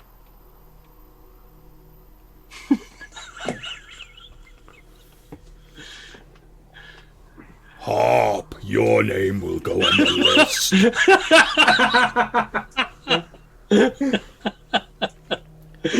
At which point the face continues and it says, "You will meet the most deadly..." And then it just stops dead like mid-sentence, and in a slightly less demonic sounding voice goes, "Is that a magical hammer and a sword that you're carrying?" Who's asking? Well, me, obviously. Yes, well, I carry the what's it called? Misery's End. And I'm not frightened to admit it. I'm Leopold Stavish. At which point the face sort of like tilts around, moving around the column of flame to look at Weimar, and it's like, "And the sword?"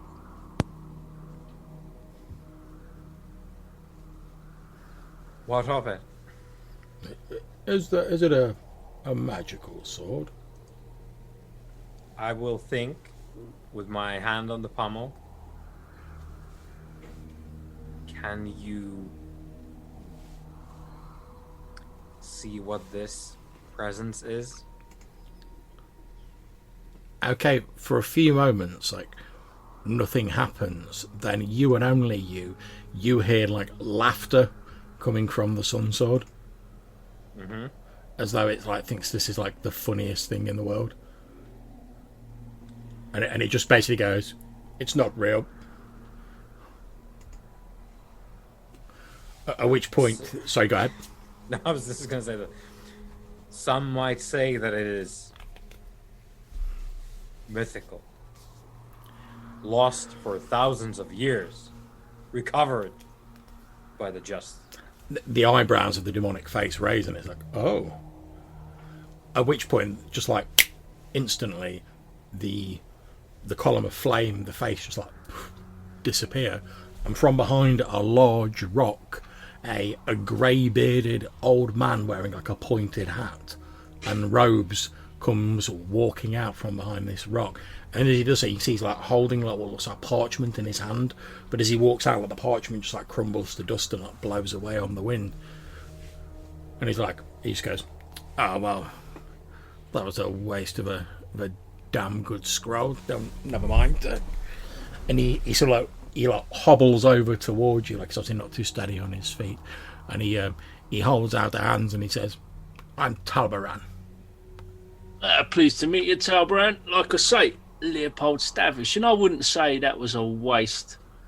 I thought that was a fairly good show.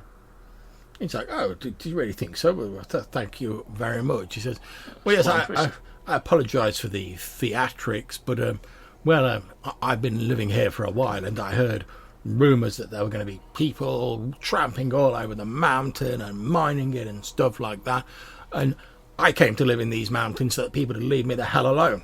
Last thing I want is a load of people swinging pickaxes and prospecting on these mountains. And well, I don't want to actually do any harm to anyone, so I thought, a little bit of the old Shazam might scare them off without need to resort to violence." Yes, well, certainly more easily scared would probably have been well on their way. But we're adventurers more than prospectors, so we've seen a few things, haven't we, Weimar? We're not so fast. We've been through a considerable amount of danger, but I will grant you that there's been very few pillars of fire in our way. And, that's true enough. Well, it's a. I mean, I thank you for the praise, young Master Dwarf, but it's a fairly simple illusion. I mean, no real substance to it. If you'd have got closer, you'd have noticed that the fire didn't give out any heat, etc. But well, it suffices for, like you say, less sturdy folk. And well, I'm here doing a bit of my own investigating, nothing to do with mining or anything as crude as that, but I might be hampered by these people trying to mine their way through the mountains, and I just want to be left alone to get on with my research. But if the eightfold rule of magic teaches us anything, it's that the first strike is not with the hand, but with the mind. And he takes out the pipe and he's like... You see him like he just touches his finger to the end of the pipe and it just like lights. And he's like...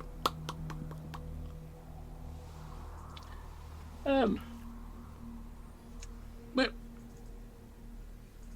it's most fortuitous that we've run into you, actually.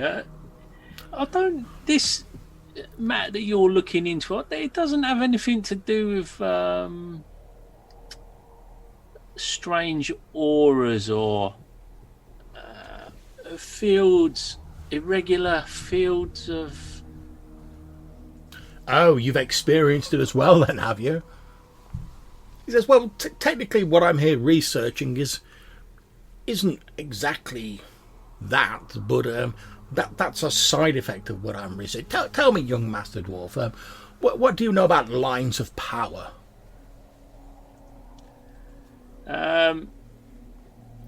Well, not so much. The lines of power that I know more about are the bloodlines of the ancestors and our royalty. But I suspect that that's probably not what you're referring to in this instance. This like weird old hermit Talbaran seems to be like warming up and getting into his flow, because you've basically gone, please tell me about your favourite subject. Yes, basically. And he points into the distance and he says, you see that mountain over there? Yep. He says, well, to put it in layman's terms, there are lines of power that run across the world. They tend to follow certain natural formations and landscapes and stuff like that. And those who know how, they can tap into that power to increase their workings and other such like things. I won't go into too much detail. But I came here to study those lines of power, and I believe when you tend to get a couple of lines crossing, as is happening here in the mountains, you tend to get a certain amount of leakage, for want of a better word, and when that sort of energy leaks into the area, it can create all manner of strange effects, like the visual distortion that you're talking about. I see. What about the folk? Have you encountered the folk that live in that area? It says, oh, the primitives, you mean? Well, yeah, I suppose you could put it like that. He says, yes, I've seen them, but I normally give them a little bit of a wide berth, and they seem happy to do likewise to me. And like I say, I came here to get away from people and find a way to continue my studies. So I've generally left them alone. Like I say, they seem happy to do the same for me. I mean, I've come across a few of them while they've been hunting, but they seem to be a fairly superstitious lot. It's fairly easy to scare them away if I need to. And he sort of waves his hand dramatically. Do you think they're the folk that have moved off of the glacier that have maybe been here all along, or? He says, I suppose it's possible. I mean, I'm no genealogist, but they appear a good deal more primitive than like the Ice Walker tribes, and even compared to the strange, twisted folk of Leng, they seem to be. I suppose it's possible they could have regressed somewhat in isolation, but I'd have to make a deeper study of it, and I don't really have time for that at the moment. But you may have something, young Master Dwarf. Anyway, so tell me, what brings you to these mountains? Well, you'll probably be a little bit put out to know that we're here prospecting. We're settlers to the south of here, and we need to raise funds. So we're here on the rumour of Mithril. And obviously, as you can see, I'm a dwarf. And, well, I feel like I'm duty bound. He says, it's a matter of honour, really. He says, well, I don't know a lot about your people, the Kalna, but I suppose if you're staying in this area to the south, I mean, normally, like I say, my sort of research is far to the northeast of here, so I don't think you'll be bothering me overly much. And well, I live in a small hut in the range of hills just to the north of the mountains. It's quite by chance I was. In fact, it was due to the visual distortion that I actually spotted you. I'm sure you've worked out it makes things look nearer than they are. Well, as I was wandering near the edges of it, to me, from my point of view, it seemed as though I was stood right next to you. Obviously, I know what effect it has, so I was like, oh, I'll quickly hide behind this rock and do my thing, as it were. You really think my fire face was impressive?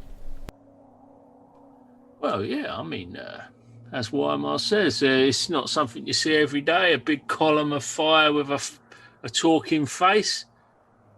I've seen many folk impressed with a much lesser spectacle. Oh, like I say, I can obviously see you're discerning people, and if you're staying in this area, I don't see that any harm will come to it for my research. Like I say, I'm in that mountain over there, so that's where the line of force is nearest to the surface and easiest to tap. Have you got a secure hold there? Your dwelling is secure. We've seen a number of. Well, it was only a short while ago we come across a large betoothed tiger type creature. Well, like I say, although my researchers are in the mountain, I actually live in a hut beyond these mountains in the hills. So I don't have a holding in the actual mountains, but I see. we've been using various abilities at my disposal. It's fairly easy for me to quickly get to the mountain and back. So like most days, when I'm not involved in researches at home, I travel to the mountains, and like I say, normally I'm north of here, but I happen to be like ranging a bit further south, studying the strange visual effect, mapping it out and such, and happen to see your group.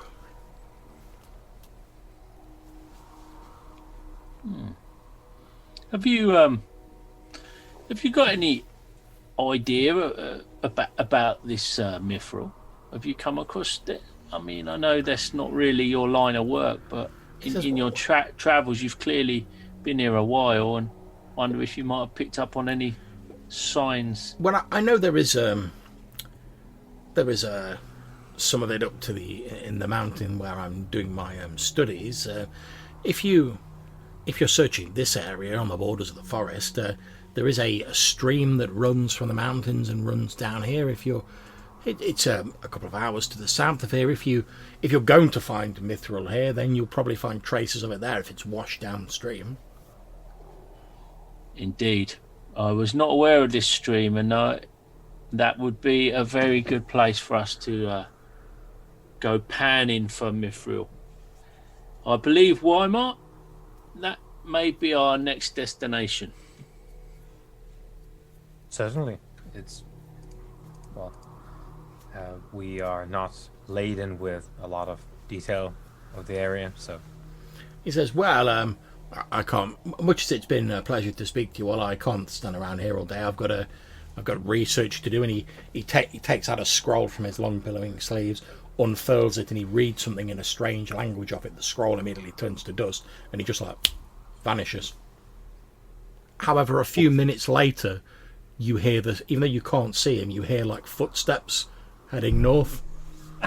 And that was I thinking he'd teleported away.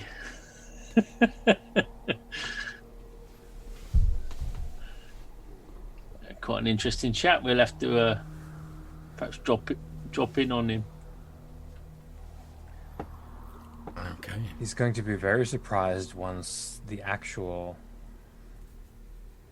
spelunking interests arrive. Can't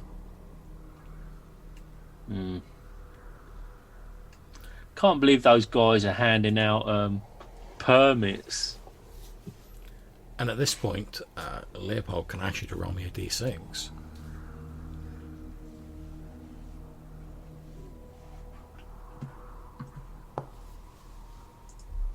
Two.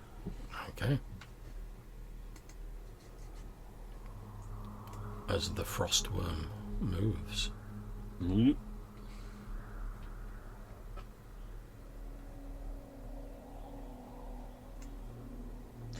Have we got a contingency plan for the frostworm? We were going to feed it to the dwarf. Ah. Yeah, run faster than a dwarf, I think. Yeah. Yeah, our best plan is probably serpentine. Do you know, that might not be your best plan, as I'm the only one that seems to hit anything round. You'll keep it occupied then. Oh yeah, I'll keep it occupied. Yeah, I can definitely do that. Okay, so you see the frostworm sort of flying to the south of you into the hills just shy of the glacier. It dips down below the hills out of your range of sight, and then just distantly you can hear the sound of snapping wood and crumbling stone and the roaring of the beast as it descends out of your vision. And then, amidst all of that, you hear the unmistakable sound of a black powder weapon being discharged. Oof.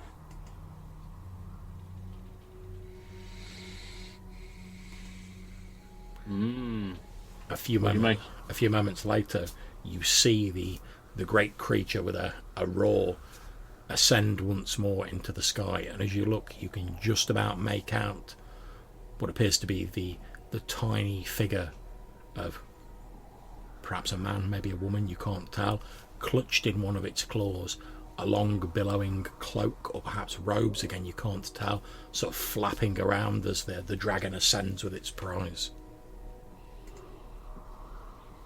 Not our mate, surely, not our old mate.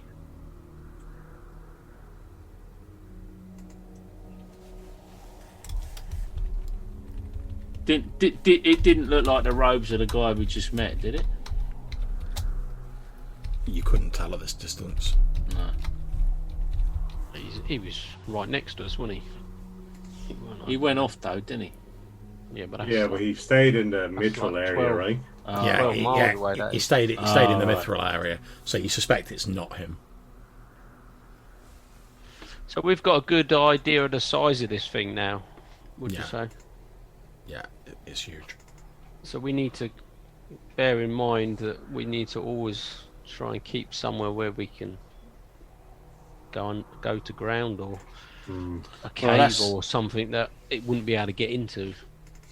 Yeah, well, that ain't gonna happen, is it? We ain't gonna be able to do that. Them the sort of things like that are a little bit rare, aren't they? Well, it's potentially worth looking for whilst. Well, it's searching. all right. You might find something in the mountains, but it. Other than the mountains, I reckon bit tricky. Yeah. Well, we can try and stay under the trees. Under Out the of sight. tree, yeah. Like you say, under the trees might be your best bet. If we had like a kind of if we made a natural type shelter and then camouflaged it to kind of conceal ourselves from the air. But is there much tree cover in the actual mountains, though? Well, no, there ain't going to be no tree cover. There's virtually no tree covering in the mountains, but you are on the very edge where it starts running into a forest. Yeah, and because that's where you lot are hunting. Yeah. So perhaps a reasonable amount of time we're going to spend in and about the woods anyway, just doing day-to-day stuff and all that. Then I suppose what we could do, we could look around in the mountains so that we've got at least somewhere that we could have as a bit of a bolt hole or something if we was up that way. But I think the best we're going to be able to do is like when we see that thing is just get into cover and perhaps try and hide, and maybe if we've got a fire, we perhaps put out the fire. And we just got some sort of like a dragon protocol or a frostworm protocol that we all know what we got to do, and we get to doing it. Yeah, I mean, the size of the thing, you would hope you'd get a little bit of warning. Oh yeah, it's definitely not going to be stealthing up on anybody. Yeah. So, like you say, if we've got some sort of agreed plan to either split up in a certain area and hide, or if we've got points that we've found that potentially good for hiding. Yeah. And as you're sort of reaching the end of your search on the 8th day, and you're sort of talking about this as you're moving around and you're still doing your search, you eventually, thanks to the aid of the strange hermit, you do locate this small mountain stream that flows down into the forest. And as you're sort of getting close to the bank, Leopold, as you glance across the water, you see a glimmering deep within it, as though of the brightest silver, or perhaps Mithril. And that is where we will end the session for today, guys. Thank you very much for playing. I hope you all enjoyed the session. Yeah, it's very good, John. Thank you. Yeah. Yep. Nice. I especially like the ending where we met the wizard man. That was great because we haven't had a lot of wizards around. Indeed, no. Okay, so obviously, guys, I'm happy to chat for a bit, and I'm gonna work out XP, and I'm gonna try that automatic give people XP dealio that I can apparently do. Boy. We'll see how that goes, but I've got to work it out first, obviously. So, but I'm going to end the stream here. So, thanks to anyone who's watching this. I hope you guys enjoyed it, watching it as much as I enjoyed running it. And hopefully, you guys enjoyed playing it. Big shout out to Joe. Joe Richter, hindsightless. I know he watches. Indeed. And hopefully we will catch you on the next session in a couple of weeks' time. So until then, take care.